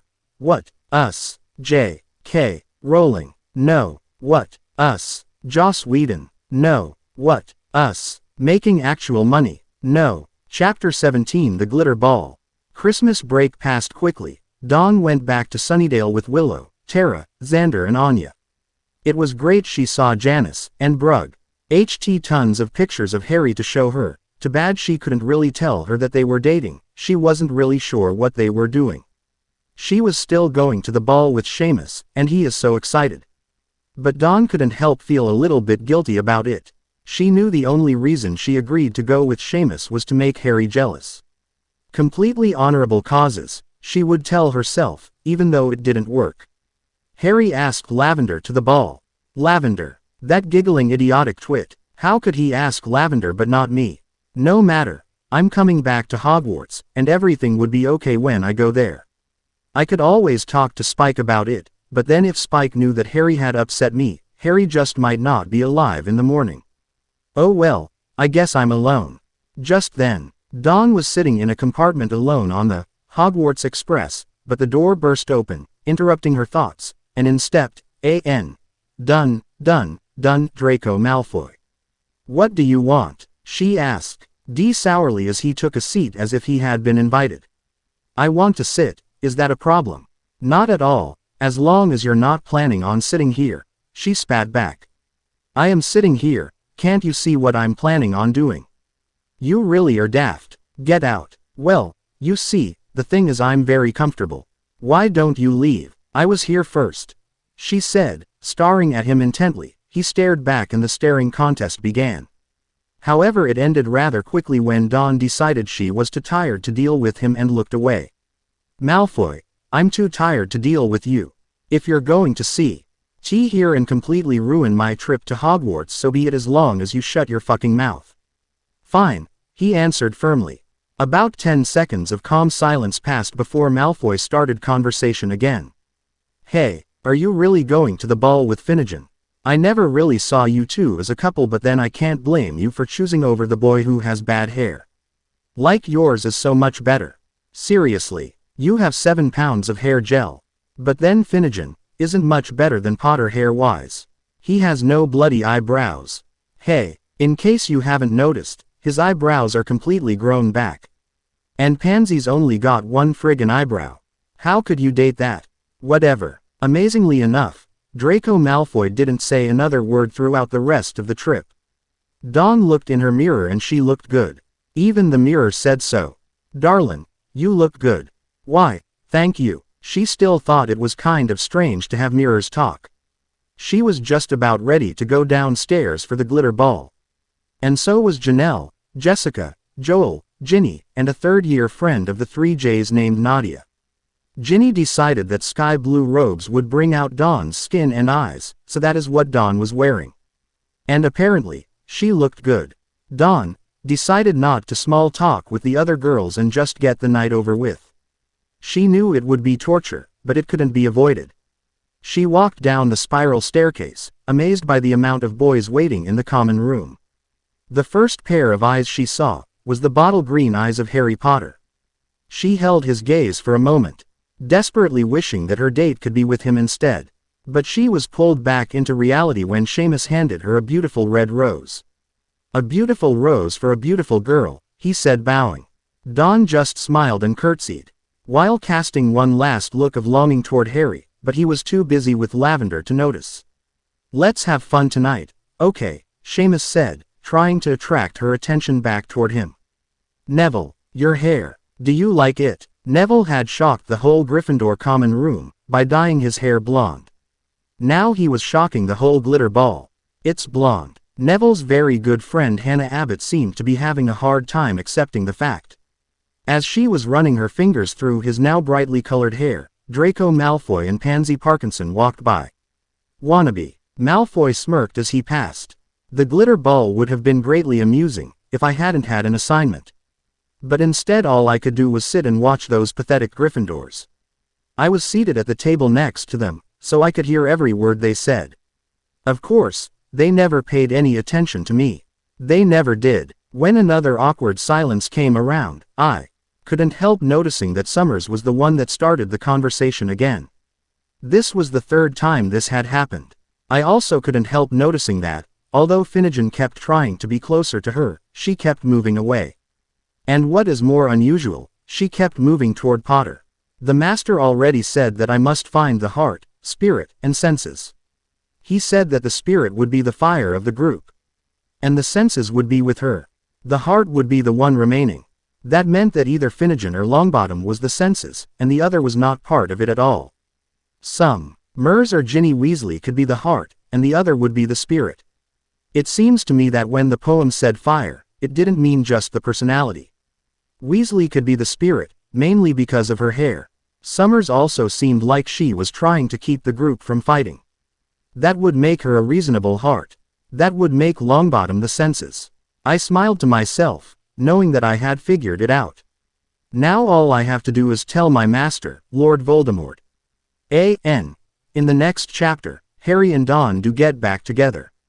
But don't worry, they break up again. And so does everybody else. Lots of arguments and tears, get ready. Guys being stupid. Chapter 18. Guys being stupid. Oh, I'm so excited. I'm getting all tingly. This is the best chapter, because the title speaks the truth. Harry, Dawn said to him softly after a long uncomfortable silence. She couldn't spend another moment of guilt, she needed to make up with him. Now, Hermione and Ron had gone off to dance.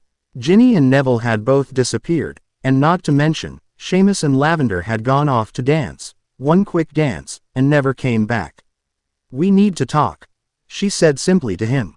He nodded his head simply and stood up as she did the same. They walked quickly out of the hall, and outside. They went to a fountain surrounded by tall shrubberies. There was a small stone bench. When they were sure they were alone, there was another long awkward silence. I suppose one of us should start to talk before one of us graduates from Hogwarts. Dawn said softly. There was some more silence when finally Harry said something. Why did you go with Seamus? Who else was I going to go with? You didn't ask me, remember? I was going to ask you. When I went into the common room to ask, why didn't you ask earlier? Because is it because of you feeling guilty? No, it was. Because you feeling guilty over something you have no control over is getting old. Dawn, I mean if someone died for you, I would understand. Dawn, are you okay? Especially if they wouldn't have died for years later if you hadn't come along. Harry, getting sick of her babbling, reached out and pulled her to him in a tight embrace. Dawn started to cry on his shoulder and they stood like that for a few moments. Are you okay now, Dawn? I guess, she said wiping the tears from her cheeks. Now, listen, I read this article that said you should keep your girlfriend on edge as long as possible if asking her to a dance. I tried it out, and was planning on asking you after dinner that day. But you stormed off during lunch. So I followed you and was going to ask you, when you said yes to Seamus. You waited that long because of some dumb article. And I wanted to give you this. Harry handed Dawn a small box. Inside was a heart-shaped locket. Oh, Harry, it's beautiful. Open it. When the locket opened, Dawn could see that on one side was a picture of Buffy and next to it was inscribed, with you always. Quote, Dawn threw herself into Harry's arms again, bawling openly. Shush, it's okay, Dawn. Harry, she sobbed. This is the sweetest gift anyone has ever given me. It is, isn't it? Did you know that I got the picture from Professor Spike? He has a whole box full of this kind of stuff. Isn't that kind of odd? Dawn burst out laughing. As Harry and Dawn were walking back inside, they saw Draco Malfoy in the hallway. They quickly hid behind a suit of armor, not wanting to be insulted at the moment. Draco Malfoy walked swiftly to one of the closet doors, opened it, and went inside. He's probably snogging with Pansy. Nothing to worry about, Harry said softly coming out of the hiding place, draping his arm over her shoulder and walking back into the hall. But before they got there, however, Ginny came bustling through the doors. She then went to the very closet that Draco and Pansy were in and started to turn the knob. Ginny, why you going in there?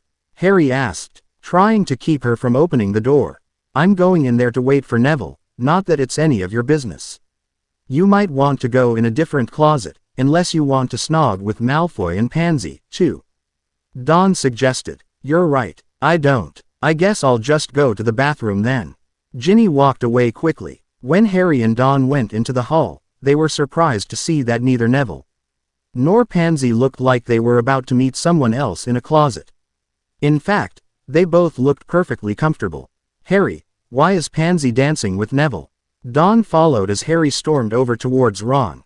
Ron, Harry, is it? Yes. Together, Ron and Harry both stormed out of the room, being followed closely by their girlfriends.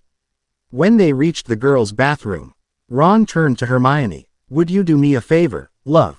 Just check to see that Ginny is in there. After Ron asked, she went in.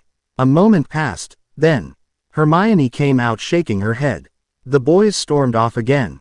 This time, their girlfriends were prepared to stop them from hurting as many people as possible. They stopped in front of the closet. Ron threw open the door for them all to see Ginny and Draco Malfoy in a passionate embrace. Many things happened at once. Ginny gasped. Dawn smiled. Hermione looked amused. Harry looked angry. Draco cowered. And Ron dived.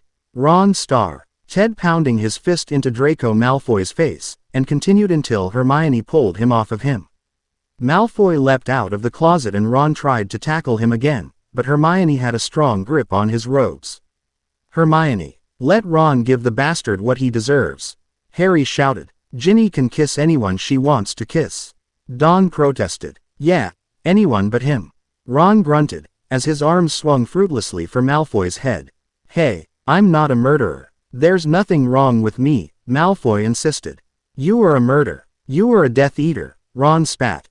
He is not, Ginny said, trying to help Hermione keep Ron at bay. Harry turned to Dawn. Why don't you think Malfoy should die? Don't you think that this evil ferret was just trying to get closer to us? Of course I don't. I think it's sweet. Did you know about this? You didn't seem that surprised when he opened the door, Harry accused. That's because I'm not an idiot, Harry. What, you mean you could tell?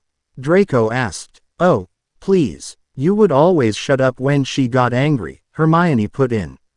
I can't believe you're taking their side. You're my girlfriend. Harry and Ron both shouted together. Hermione, startled by the sudden outburst of both of her best friends, loosened her grip on Ron, and he went hurling forwards at Malfoy. Dawn quickly pulled out her wand. Locomotor mortis. Of course, Ron shouted from his new position on the floor. His legs locked together. Bring a new person into the group and you get this.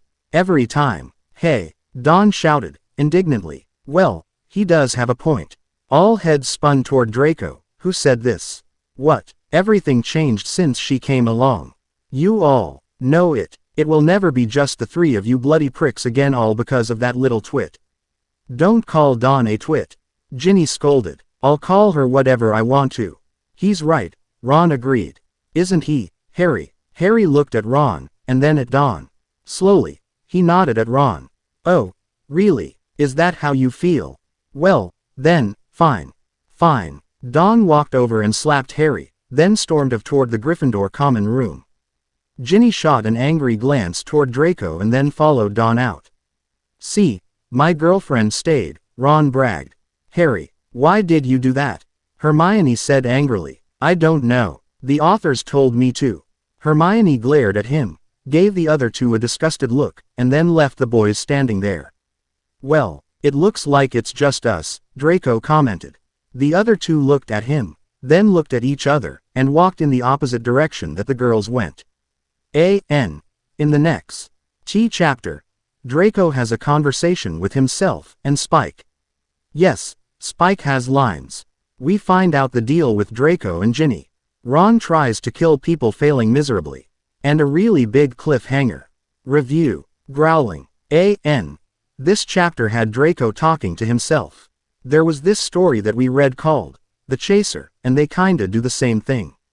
So, if the author read this, and thinks we ripped off her idea, sorry. But the mind voices are hilarious. Disclaimer. Sobs, thanks for reminding us that we do not own these great, creative people. Chapter 19 Growling. I can't believe her. She got all mad at me just because I called Summers a twit. I mean, what's wrong with that? Especially if it's true. This fight is going to really mess up my mission. If I make one more mistake then I'm out. Then what am I going to do with my life? Ginny just makes me so mad. Grr. Why did we even let ourselves get in this relationship? I don't really think let is the correct word to use, fellow mind voice. It's not like we had any control over it. Of course we had control over it. We didn't. We couldn't control who they choose us to get involved with. Yes, but they only needed us to date her, not fall in love with her. No matter what we feel for her, we must not let her affect your performance during the mission. We have to kill him, even if it means putting her life in danger. We can keep her safe and kill him. How hard could it be? Hard. He defeated a very powerful wizard when he was young. So, we can beat him. Cannot. Can too. Cannot. Can too. Shut up. Draco yelled, finally attracting some rather annoyed stares from the other people in Three Broomsticks. Having a conversation with yourself, mate, Professor Spike asked. He was sitting a couple of seats down from Draco at the bar. Yeah, my inner selves always have something to say. Well, if you tell me what's wrong, I might buy you another butterbeer. Well, you see, Draco started. I went out with this girl secretly. She was a Gryffindor and we just thought it would be too much trouble. Then, her brother finds out about us. While he trying to beat me to a bloody pulp. Hold on, does this girl happen to have very red hair? Lots of freckles, and 6 older brothers? Yes, it is Ginny, of course. Continue. So, I guess you know it's Weasley, too. Just skip the pronouns and give me real names. Right, so, Weasley is pulled off of me by his girlfriend. But Granger isn't exactly strong, so he dives at me again. This time Potter's annoying little twit of a girlfriend puts the leg locker curse on him. And I want a good excuse to pound the little prat, so when he started ragging on her, I chimed in. Told Summers what she was really worth. Summers, you mean Dawn? Yeah, new girl from California. Anyways, Ginny got completely ticked off and stormed away from me, along with the other girls. God, girls are always so connected to each other, aren't they? Yes, they are. Best friends especially. It doesn't matter if you put guys in the mix, they will always seem to share one brain. Like this one time, I was trying to air, never mind. Guess it doesn't matter. You know what, I think that I hate women. I hate men, Hermione stated from the floor as the 3 girls sat around the common room alone. Most people had gone to Hogsmeade this weekend, everyone else was upstairs in their dorm trying to finish homework so they could go to Hogsmeade. Who doesn't? Ginny asked from the other side of the room. How long were you and Malfoy together, Gin? Dawn asked from a comfortable chair. Ever since my 3rd year. Ginny answered laying on the couch. He was so sweet then. He had to tutor me for potions, so we started talking a lot, and before I knew it we were taking walks around the lake. And sneaking off in the middle of the night to talk and snog and stuff. I still remember the Yule Ball. Draco and I found out that Neville was with Pansy, and they were sneaking around too. So, we got an idea. Draco would go with Pansy to the ball, and I would go with Neville. We would stay at the ball for a while, then say we were turning in early. Then we would go find closets or empty classrooms that you could still hear the music, we could dance there. It really worked. That is so sweet. Neville and Pansy, shrieked Hermione. Yeah. I never would have thought of it either, said Ginny. Just then, Neville came trampling down the stairs, chased by a very angry-looking Ron. Get back here. Ginny, save me. Neville hid behind Ginny. When he was standing still enough, you could see that he had a split lip and a black eye. Ron came barreling towards him. You snot-nosed little bugger. Ron screamed trying to hit him again, but Ginny was pushing him back away from Neville. How could you let that happen? How could you let Ginny date Malfoy? You knew he was using her. For the last bloody time, Ron, Ginny yelled back, Draco is not using me, he would never do that. How do you know? What do you really know about him? Everything. There is not a single thing I don't know about him.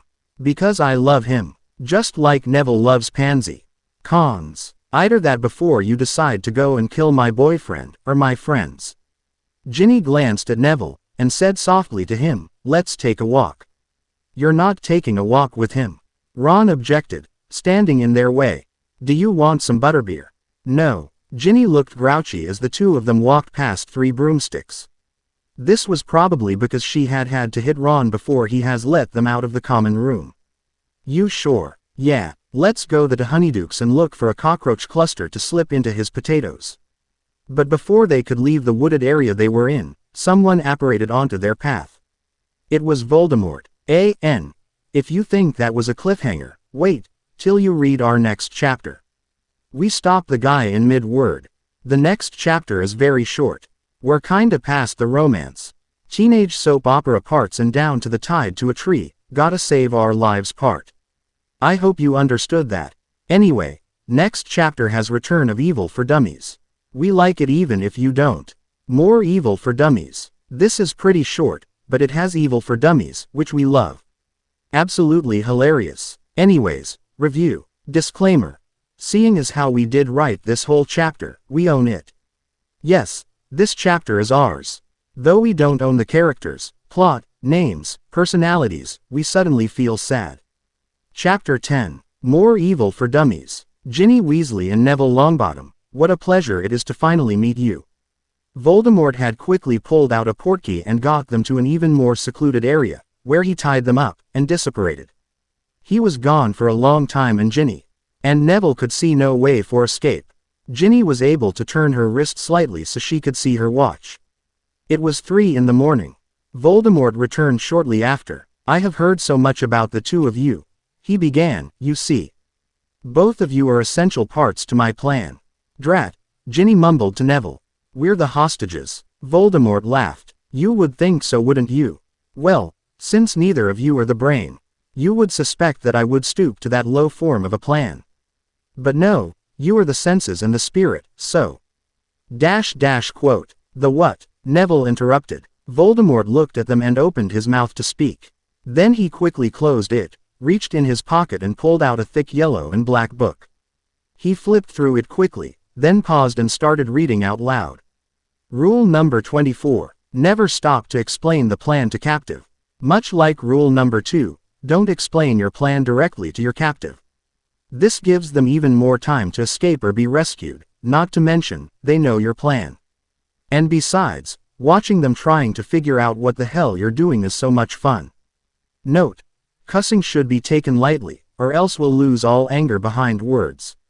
Voldemort stopped reading and glared at Neville. Trying to trick me, are you? He pulled out his wand, glaring evilly, and started to curse poor helpless Neville. Cruci-an. Ha, ha, ha. This is the worst thing we have ever done to you guys. Neville's gonna get tortured. He. Next chapter, we warn you, will start in a very different place, but will include what happens to Neville and Ginny. Warning. We only have 4 more chapters written. After that, it may take a while to post. Into the Woods. A.N. If anyone knows where we got the name of this chapter, 10 points to your house. A note to our reviewers from the last chapter. Amy Arm 2007. Ginny and Draco is a very popular and cliched pairing. You should probably read Nobody's Fool by us if you want to get the gist of it. Mystic Queen. Darn it. You're not supposed to figure that out, yet. Just don't tell anybody. Disclaimer.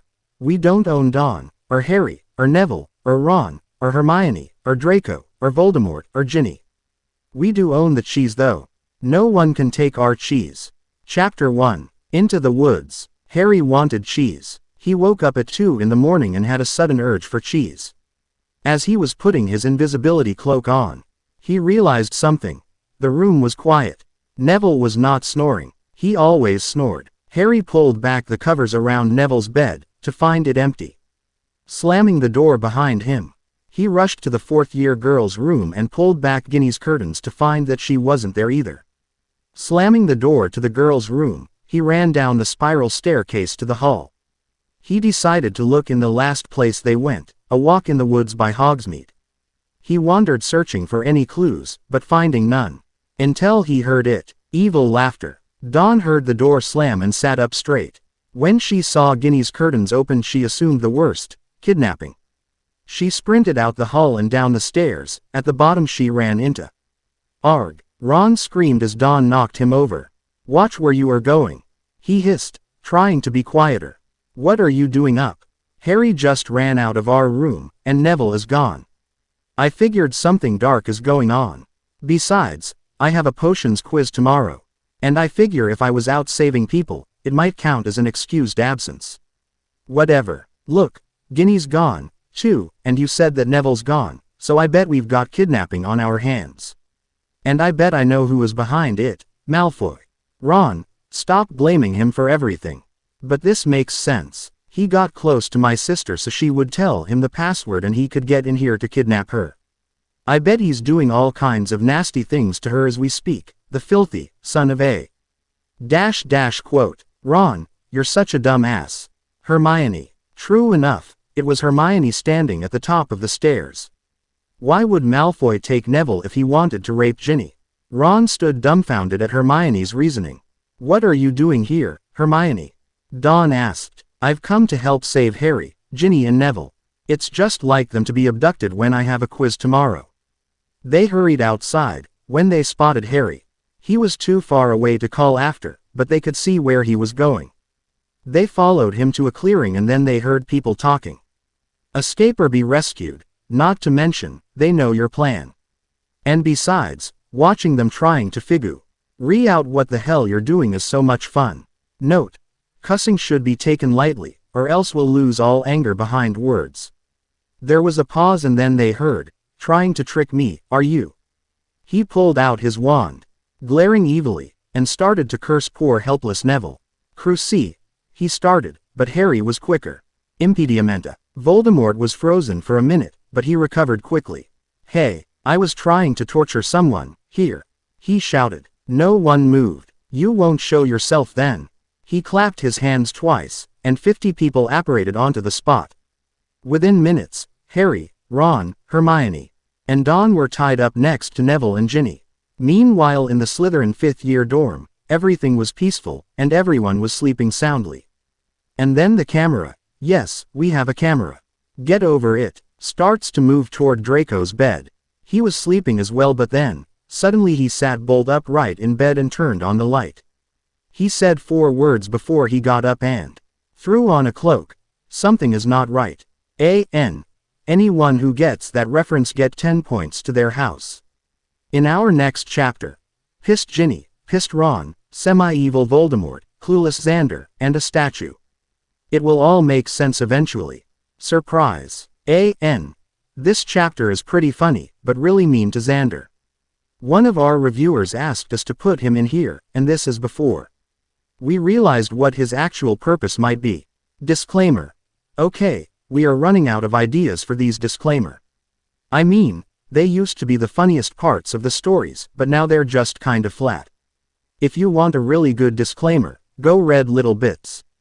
It's hilarious. I didn't exactly ask her permission to say that though. If you're reading this, Little Bit, we love your disclaimers. In fact, if we have your permission, we might borrow it, maybe not because then we'd have to do a disclaimer on our disclaimer. I got off topic there. Right, we don't own this. Well, we did make it up, but we don't own it. Chapter 2 Surprise. You guys are great. Really. Shut up, Ginny. No, seriously, you take the trouble to come down here to look for me.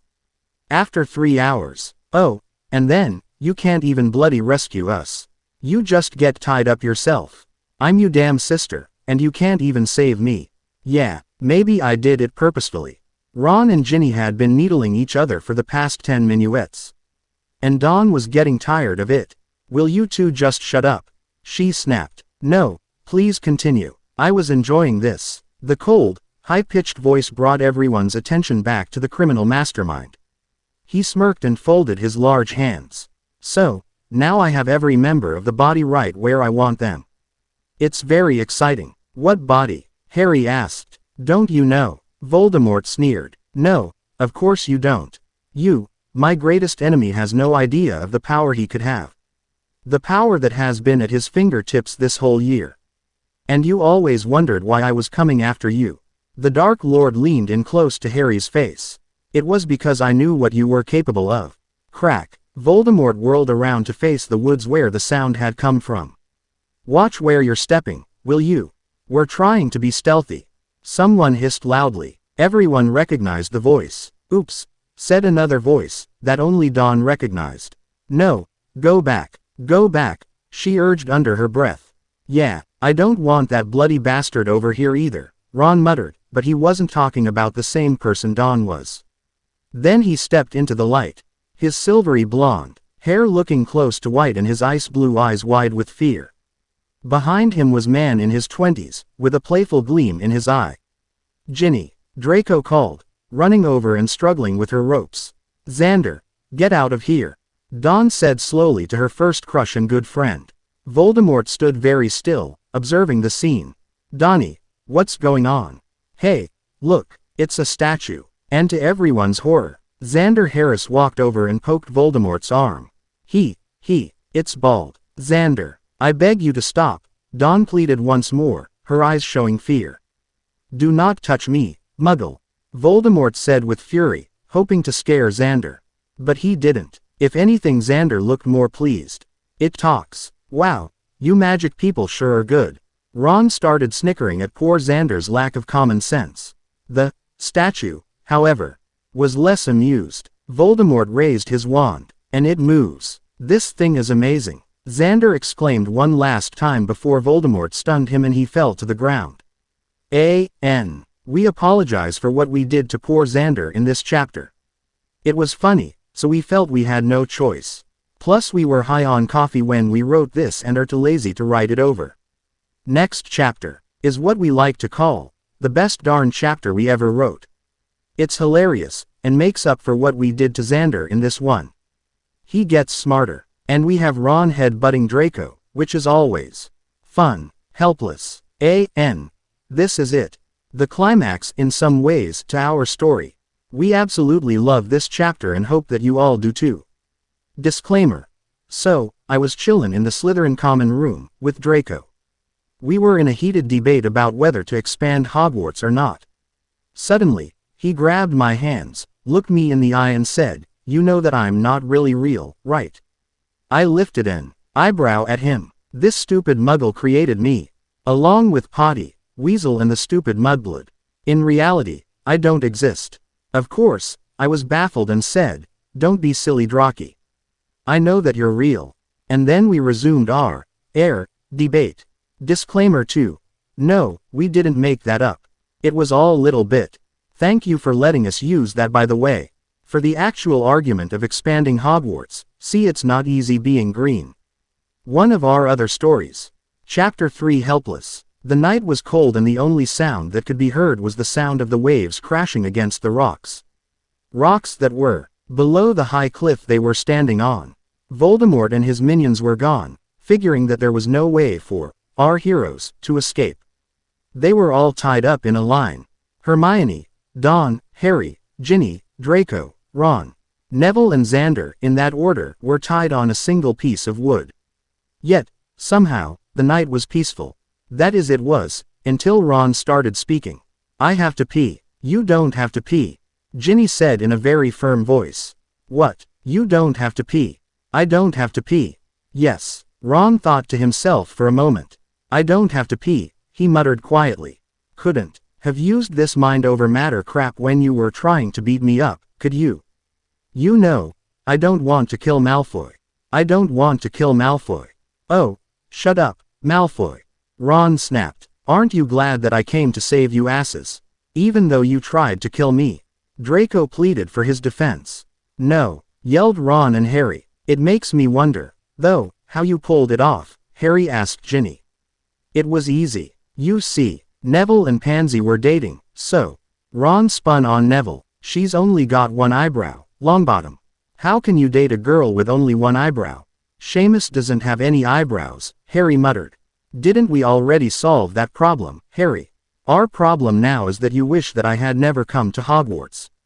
Don screeched. "I'll date whoever I want to date, Ron. It's none of your business."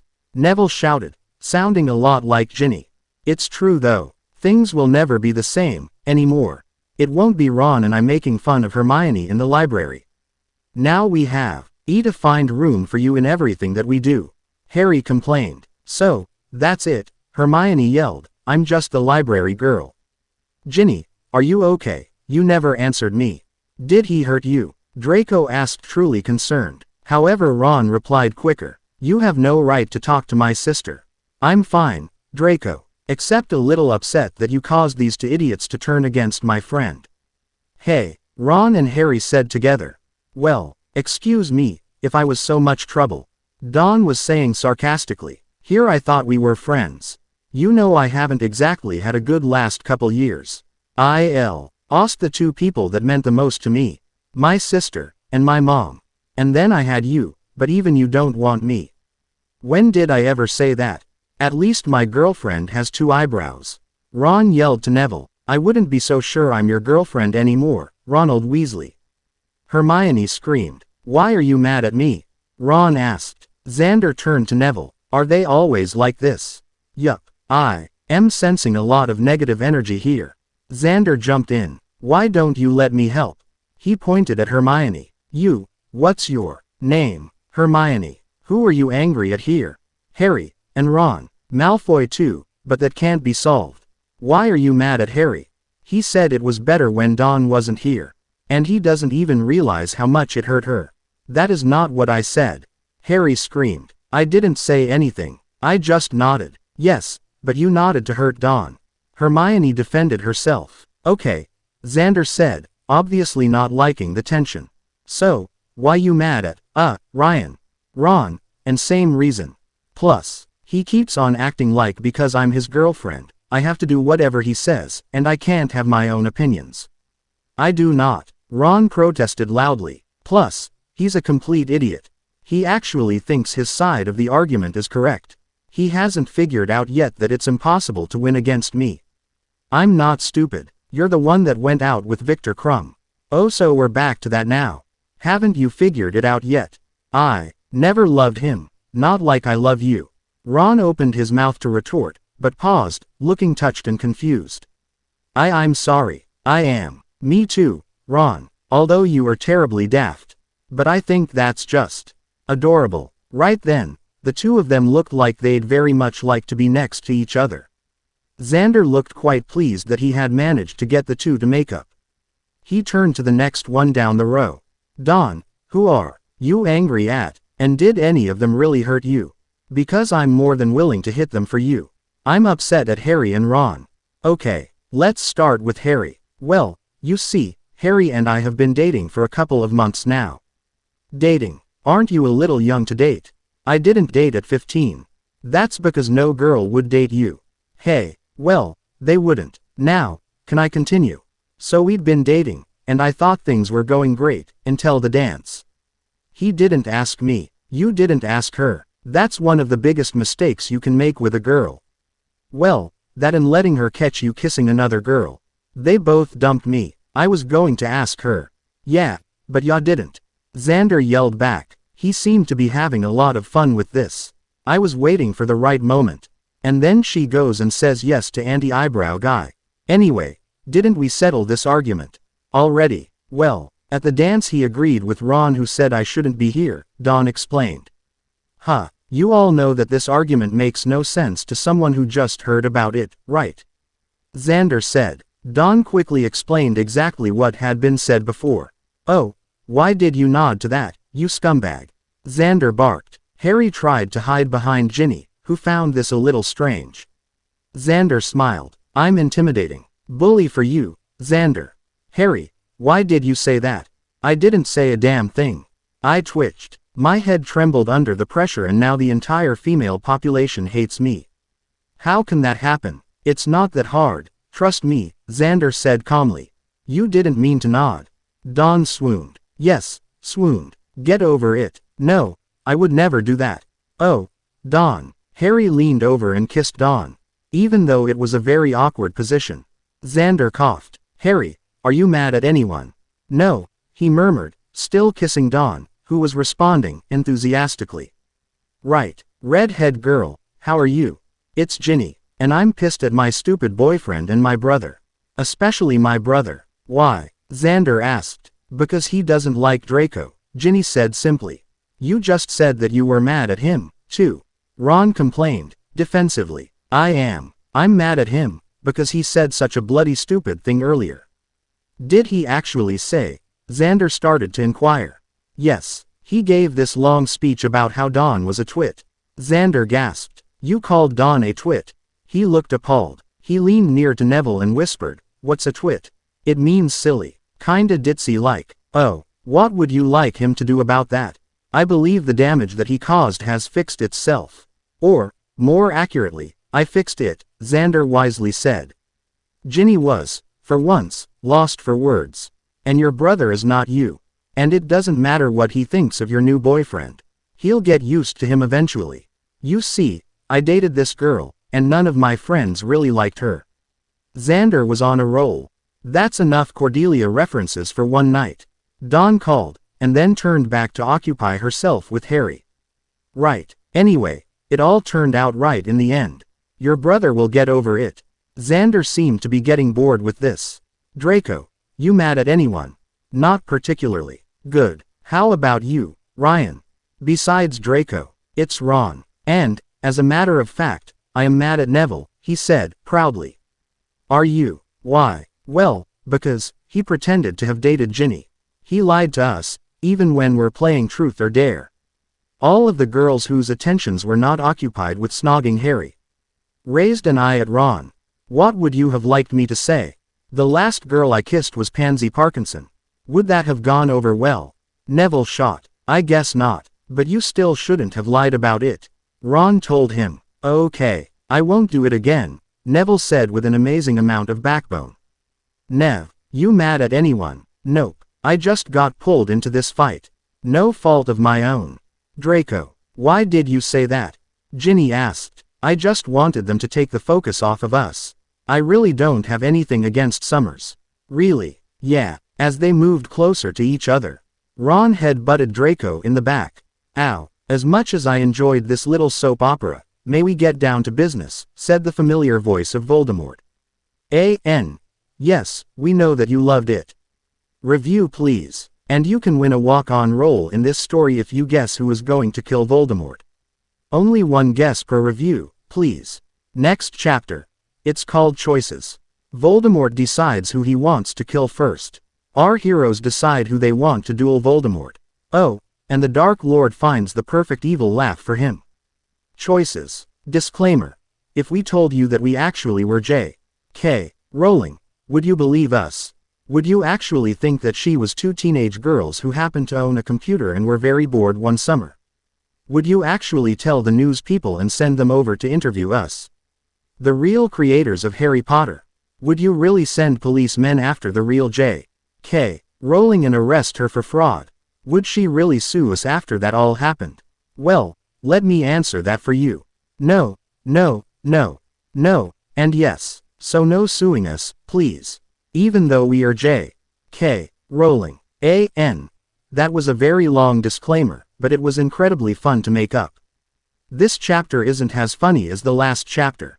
We were kinda in a slup, like, what do we do now? Here it is, hope you like it anyway. Chapter 4 Choices. Right, now that you all like each other again, I should start killing you. Voldemort smiled a very evil grin and clapped his hands together. Who should I kill first? The Mudblood, one of the Muggle lovers, the other Muggle lover, my most loyal follower's son, my greatest enemy, the Klutz. The Muggle, or the annoying twit. There are just so many choices. Harry sent a frightened look at Dawn, who was showing a strong face to the world. I've got it, Voldemort exclaimed, though he knew very well that villains should always use calm voices. I will let you all decide it. You will pick one of you to duel me. A simple majority vote will do it. When I kill the one that you have selected, I will also kill everyone who voted for him, and then you will select another person to duel me. I love my plan. The Dark Lord looked as if he was about to skip around in circles. They took a deep breath to calm himself, and let out a sinister cackle. No, not for me, he said and let out a threatening screech that made him sound a lot like Hedwig. That doesn't work either. In the next several minuets, Voldemort let out several different laughs, including Nyet, Nyet, Nyet, Ha, Ha, Chi, He, and Ha, He, Who. He eventual L.Y. decided to stick with an ominous chortle, Mwahaha. Meanwhile, our heroes were discussing which one of them should duel. I was the one who he captured first, so I should do it, Ginny told them. Ginny, don't you go near him. Ron ordered, for once talking about someone other than Draco. I know how to fight dirty the best. I should do it, said Draco, definitely. No, Harry said. Are you sure, Harry? Dawn asked. This is the moment I was born for, Harry told her. Imagine heroic music in the background, please. Voldemort turned to look at the Helpless. Have you made up your minds yet? I'll do it, Harry said firmly. Oh, really? And who voted you in? I did, Dawn told him, lifting up her chin. So did I, Hermione approved. Ron, Xander and Neville all agreed to vote for Harry. Someone's got to be around if you lose, Potter, said Draco. I would rather be fighting you, anyways. Voldemort clapped his hands, and Harry's bonds fell away. Right, it's a little short. Yes, Voldemort did use a Mr. Trick line right there. Yes, all of the names from the last 10 chapters will be names of Buffy episodes. Sorry, but Spike's not going to be in this too much. If we do a sequel, I said if. Spike will probably in it more. Next chapter. Voldemort and Xander get into a fist fight. Voldemort finds out about Draco. And I think that's it. Oh yeah, it's nothing very important. But the body thing is formed. Enemies. I'm not sure we can write any more Xander scenes without being really sad. We wrote this scene weeks ago, please don't hate us for being too lazy to actually post it, but now it's just so sad. Sorry we haven't updated. We've been lazy. That is not an excuse, but I for one had to pick between fanfiction and honor roll. I chose honor roll. Is it honor roll or roll? That will now bug me for a while. Oh, and I'd like to apologize for confusing people. It wasn't a Mr. Trick line. It was a Spike line. In What's My Line Part 2, when Kendra and Boof FY are fighting Spike in the church, new contest. If you can tell me the line, we'll let you choose a line that you want us to work into the story. Just review to tell us. Anyone can do it, except Sportlia Chase, because I told her. Disclaimer. I own my report card, and I own, money. I own my money. Yup, my report card and money. That's it. No Harry Potter characters on that list, if you noticed. Chapter 5 Enemies. Harry reached for his wand before the bonds fell to the ground. He whipped it out and quickly murmured, Petrificus Totalis. Voldemort, who had unusual immunities to some spells, did not fall over. In fact, he just stood where he was, his red eyes still moving at his will. What the hell? Harry started. Damn, Voldemort said, I should never have bought the prototype. I can move my face. But the rest of me is frozen, he explained. Oh, bloody hell, I just broke rule number 15. Never tell your enemy exactly what you can and can't do. What's wrong with him? Ron whispered to no one in particular. So, Voldy, what's really wrong with you? Asked Xander, who had designated himself the problem solver of the group. I will not answer to Voldy, Voldemort said grumpily. Potter, you daft prick, untie us.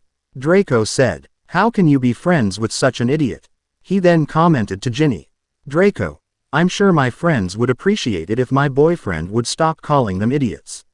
Wait, Voldemort called. You mean, the Weasley girl dates Malfoy's son?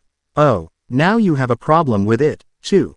Draco sounded upset. Hey, you, Voldemort called, ignoring Draco. You short, chubby guy. Yeah, you can go. Neville looked at Voldemort with a raised eyebrow. Can I go? Xander asked. No, you said I was bald, Voldemort said. Harry had started to untie everyone. I'm sorry. In English, bald means having no hair. I have hair. Oh, you do not. Grr, that guy just growled at me, Xander said to Neville. We all heard him, my friend, Neville answered. He and Xander had found a connection with each other. Not like that. Need we remind you that we don't write slash? I'm not bald, Voldemort muttered. What I don't get is you're a wizard. Couldn't you just, wave your wand and have hair? Now you could believe that, like my Uncle Rory says, God made a few perfect head and the rest he put hair on. Harry D just finished untying everyone except Don, when the spell wore off of Voldemort and he lunged at Xander, who was still talking. Harry started to struggle with Don's ropes and Draco moved over to her other side to help him. Neville dived at Voldemort, trying to keep him from strangling Xander. Hermione and Ron were holding hands in front of Don, gasping in horror at the scene in front of them. Dawn was screaming and trying to free herself from the ropes, making it harder to untie her. Ginny was standing next to Draco, amazed at Neville's bravery. Suddenly, Ginny came to her senses and began to move behind Dawn to help untie her. Voldemort's head whipped towards them. No, don't stand like that. Ginny took the last stop, when a surge of light came from her heart and connected to the other 5. And Voldemort looked on in awe as he knew his plans had failed. It is not looking good for our archenemy. Not that we care, of course. Again, if we do a sequel, it will concentrate on the adults. Not Willow Terra, per se. I'm not giving any hints, but when your time comes, it comes. The sequel is still under discussing, of course. But, at the moment, I can say whatever I want. Becca. Use my overlording sister is not here but on a Girl Scout trip. Oh, it's a car door. I think she's home. Anyways, this is a warning. Next chapter is boring. Not exactly a great summary, but nothing interesting happens. They just stand around and experiment with their newfound powers. Hope you'll like it anyways. The chapter after that will be much more interesting, probably. Just kidding. The body. We're changing the title. Exclamation mark, exclamation mark, exclamation mark, exclamation mark, exclamation mark, exclamation mark, exclamation mark. It will now be, The Heart of the Body. Which is kinda funny because our original title was going to be, The Key to the Heart of Hogwarts, but we shortened it. Now we made it longer and it still went in the same direction. Yeah, here's the next chapter. I told you it was boring, right? Disclaimer. We do not own these places, nor do we own the faces. Please do not sue, or the day. You will rue. There's some bad poetry for you. Enjoy. Chapter 6. What's my line? Crap, Voldemort said. What's happening? Ginny asked, her voice sounding strangely hollow, even to herself. You formed the body. That's why I brought you all here, to kill you and stop you from becoming this deadly form. The prophecy said that once the body was formed, I will die. And I just completely broke Rule 24. Voldemort then proceeded in cussing with fluency. Wow, I never knew you could do that with a remembrall, Xander commented. The members of the body were standing very still. If we move, will we lose the body thing? Dawn asked no one in particular. Let's see how this works. Harry raised his hand out towards a tree. A beam of dark red light flowed from his fin. Gear tips and the tree exploded into flames. That was pretty cool. Hell, yeah, let me try. Draco raised his own hand in the direction of a different tree and a lavender-colored light hit it and knocked off all of the leaves. Purple. Why do I have to be purple? Why can't I be, icy blue like my eyes? Draco exclaimed. You'd look great with purple eyes, Ginny commented. Thank you, but it just doesn't look very manly. Ron put out his hand during Draco's ranting and tried to kill his own tree. This is pretty cruel to the poor trees, don't you think? So far, nothing had happened. What's wrong with this, Ron? Hermione took Ron's hand in hers and together they were able to produce a strong yellow light, which just knocked the tree over, its roots exposed. In the next few minutes, they established that Ginny's color was a fiery orange which made the tree turn black as if the soul had been sucked out of it. Dawn's light was pure white which froze the tree. Unfortunately, in this time, Voldemort was able to slowly situate himself so he could reach his wand. He pulled it out quickly summoned his Death Eaters. As our heroes were suddenly surrounded by enemies, they realized that they would have to put their new powers to the test. Here we go, Harry said, sounding very cliched. Next chapter. We have fun with Death Eaters and we unearth a secret about Draco's father. Sounds exciting. But wait, there's more. Voldemort still has a trick or two up his sleeve. Well, more like a wand, but you get the idea. Becoming. Chapter 7. Becoming. Hello everyone. If we get 100 reviews, we'll post a sequel. This one will focus more on the adults, Spike, Willow, Tara etc. But only if we get 100 reviews. Those are our conditions. No one was quite sure what to do. The Death Eaters stared at the adolescents with confusion. They were nothing but mere children who were defenseless, their backs to a cliff. What did the Dark Lord need their help with? But very soon they knew why. Draco acted quickly. He raised his arm and let the purple light flow from his hand and into the nearest Death Eater, causing the Death Eater to grab his eyes. I'm blind, shouted the Death Eater. However, Harry and Ron were laughing hysterically at the color choice for him. Harry fell to the floor with laughter. Harry, stand up. Now, we could loose the power. Yeah, Ron agreed. We don't want to miss out on Malfoy's pretty purple light thing. Shut up, Draco yelled. Purple can be a very manly color. Harry and Ron laughed harder. Xander and Neville were crooking behind the body formation in worry of getting killed. Draco, said a sharp, cold voice. What on earth are you doing here? Just trying to figure out what the hell is going on. Draco answered, sounding aggravated. But only Ginny saw past that. She was the one to give him his acting classes. Lucius took a step back and evaluated their position. You've formed the body, a powerful force that can wipe out anyone. A chorus of "ohs" sounded out from the group. So, Lucius began again, how is you bunny? Everyone was confused at this statement. Don looked behind the father and son to see Voldemort consulting with Wormtail. He seemed to think that Lucius would do nothing but taunt them. There was a look of concentration on Draco's face as if he was trying to put together the pieces to a puzzle. My bunny is doing fine. But just a little scared and a lot confused. And yours? My bunny is doing well. He told me to tell that. The butterfly crows. Lucius spoke smoothly with no stutters. It seemed that he used these phrases every day. Again Draco looked like he was trying to slide together pieces of a puzzle. I forget. Lucius let out an aggravated sigh. Hours of practice. And you can't remember one little thing. Don shot another glance at Voldemort. He was talking to another Death Eater, putting full faith into Lucius. The other Death Eaters looked confused, yet sure that it would mean something. Will you just tell me what it means? Draco asked, aggravated. Lucius leaned over and whispered something in Draco's ear. Draco turned around confidently toward us. Guys, the butterfly crows.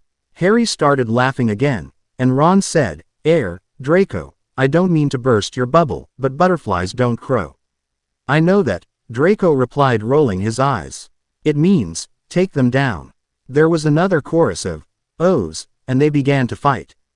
Ginny, however, refused to use her power. She commented that it was just like the Dementor's kiss, and she couldn't do that to another person.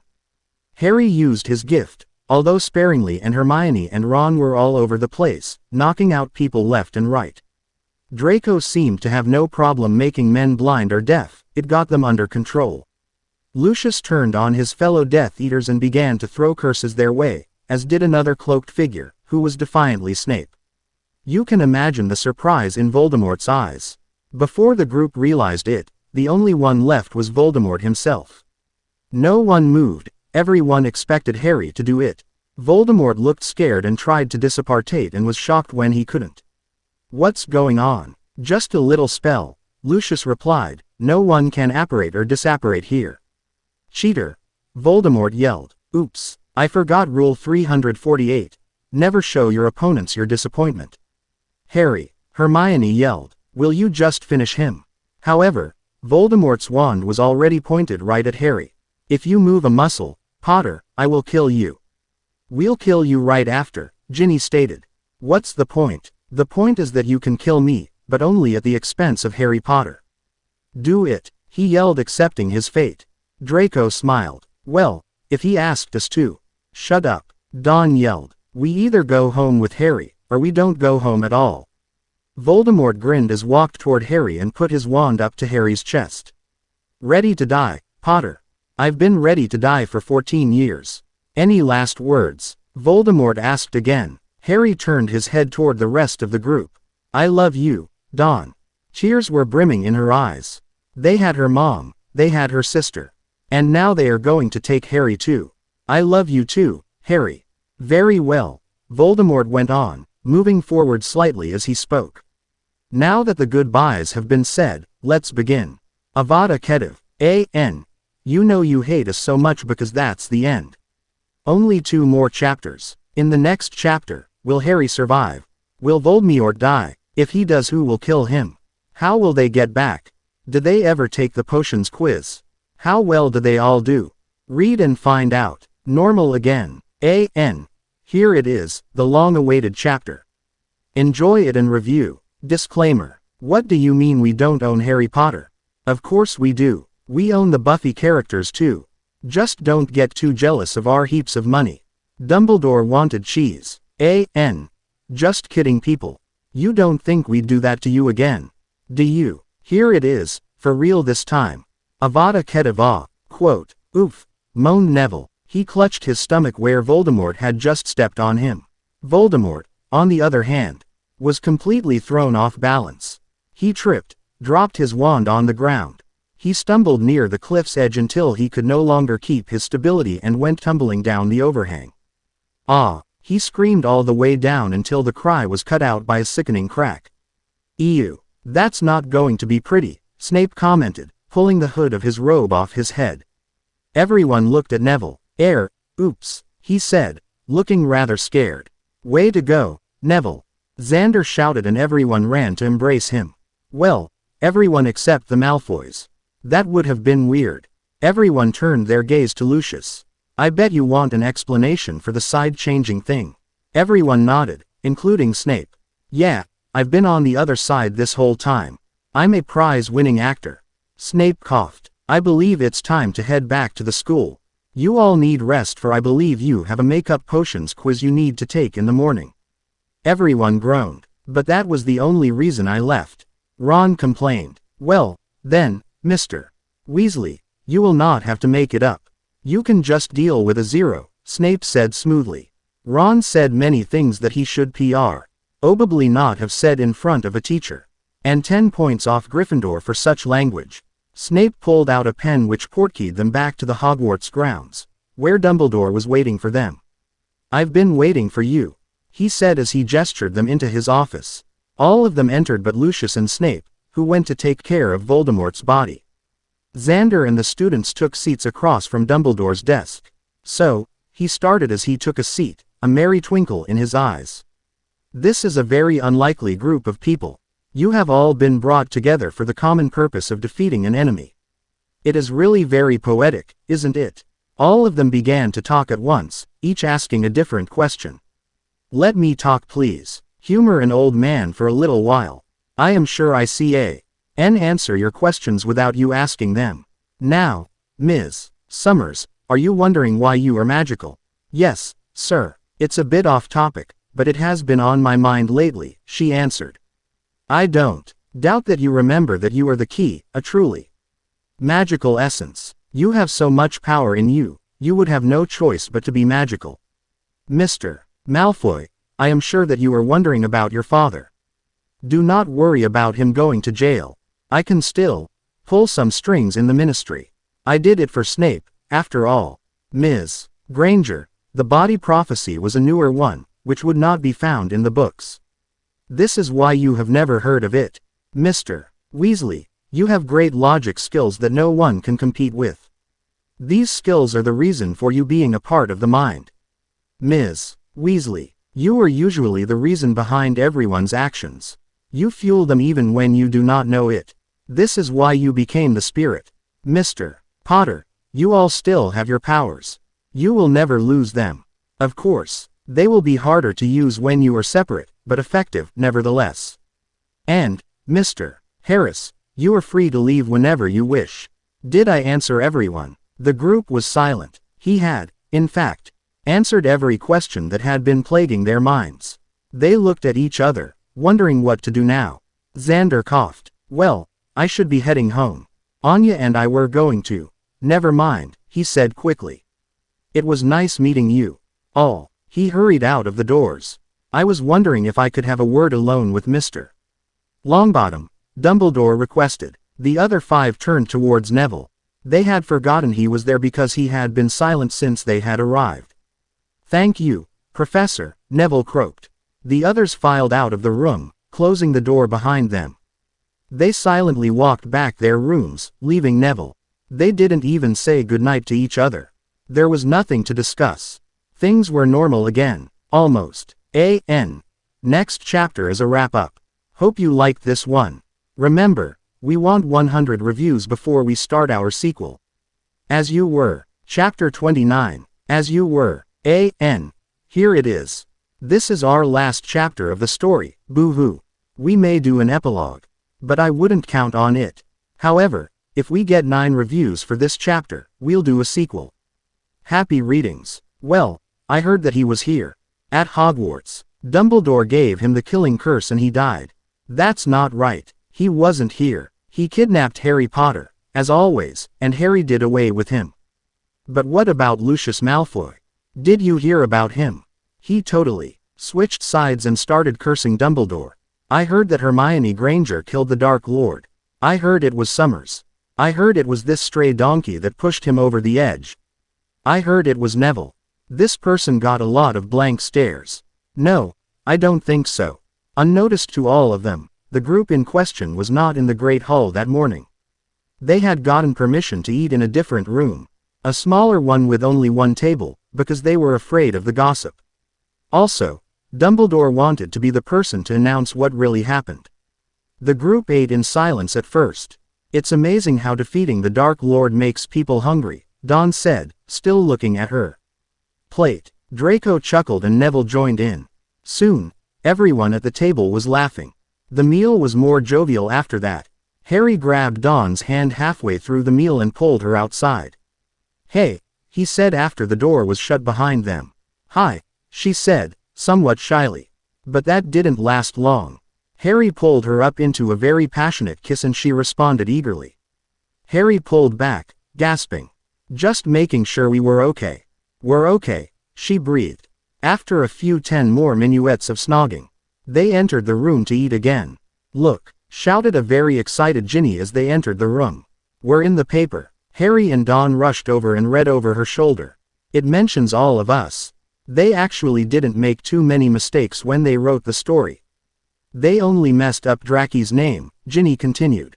Draco snorted at his name in the paper, which was spelled with a K instead of a C. Don't feel bad, Draco, teased Ron, who then had to duck a punch thrown by Draco. Ginny's the only one who gets to call me that, he muttered angrily. After a good dose of laughter, Dawn decided to go show the article to Willow and Tara. You all thought we forgot about them, didn't you? Ha, guess who got in the Daily Prophet? She imagined herself saying, or maybe look at this. Dawn consulted herself as she made her way to the teacher's rooms. Dawn flung open the door without knocking, as she usually did. Guess what? She exclaimed sooner than the sight before her registered in her mind. Willow was alone, sitting on the bed, her knees pulled up to her chest. She was sobbing quietly. Willow, Dawn started, moving closer to her friend. What's wrong? Willow looked up at the young girl's face.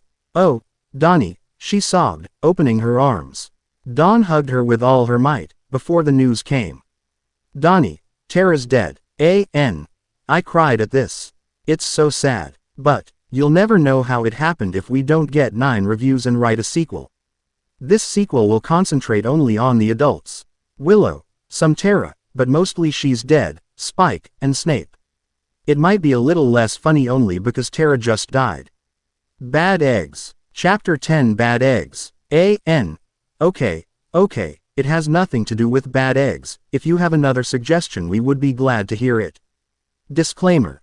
Do we really need another one? It belongs to J.K. Rowling and Joss Whedon. Dawn stepped of the Hogwarts Express and looked back and down the corridor inside.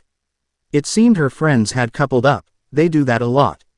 Ron was walking hand in hand with Hermione, and Draco and Ginny walked behind everyone having a private conversation. Harry walked up next to Dawn.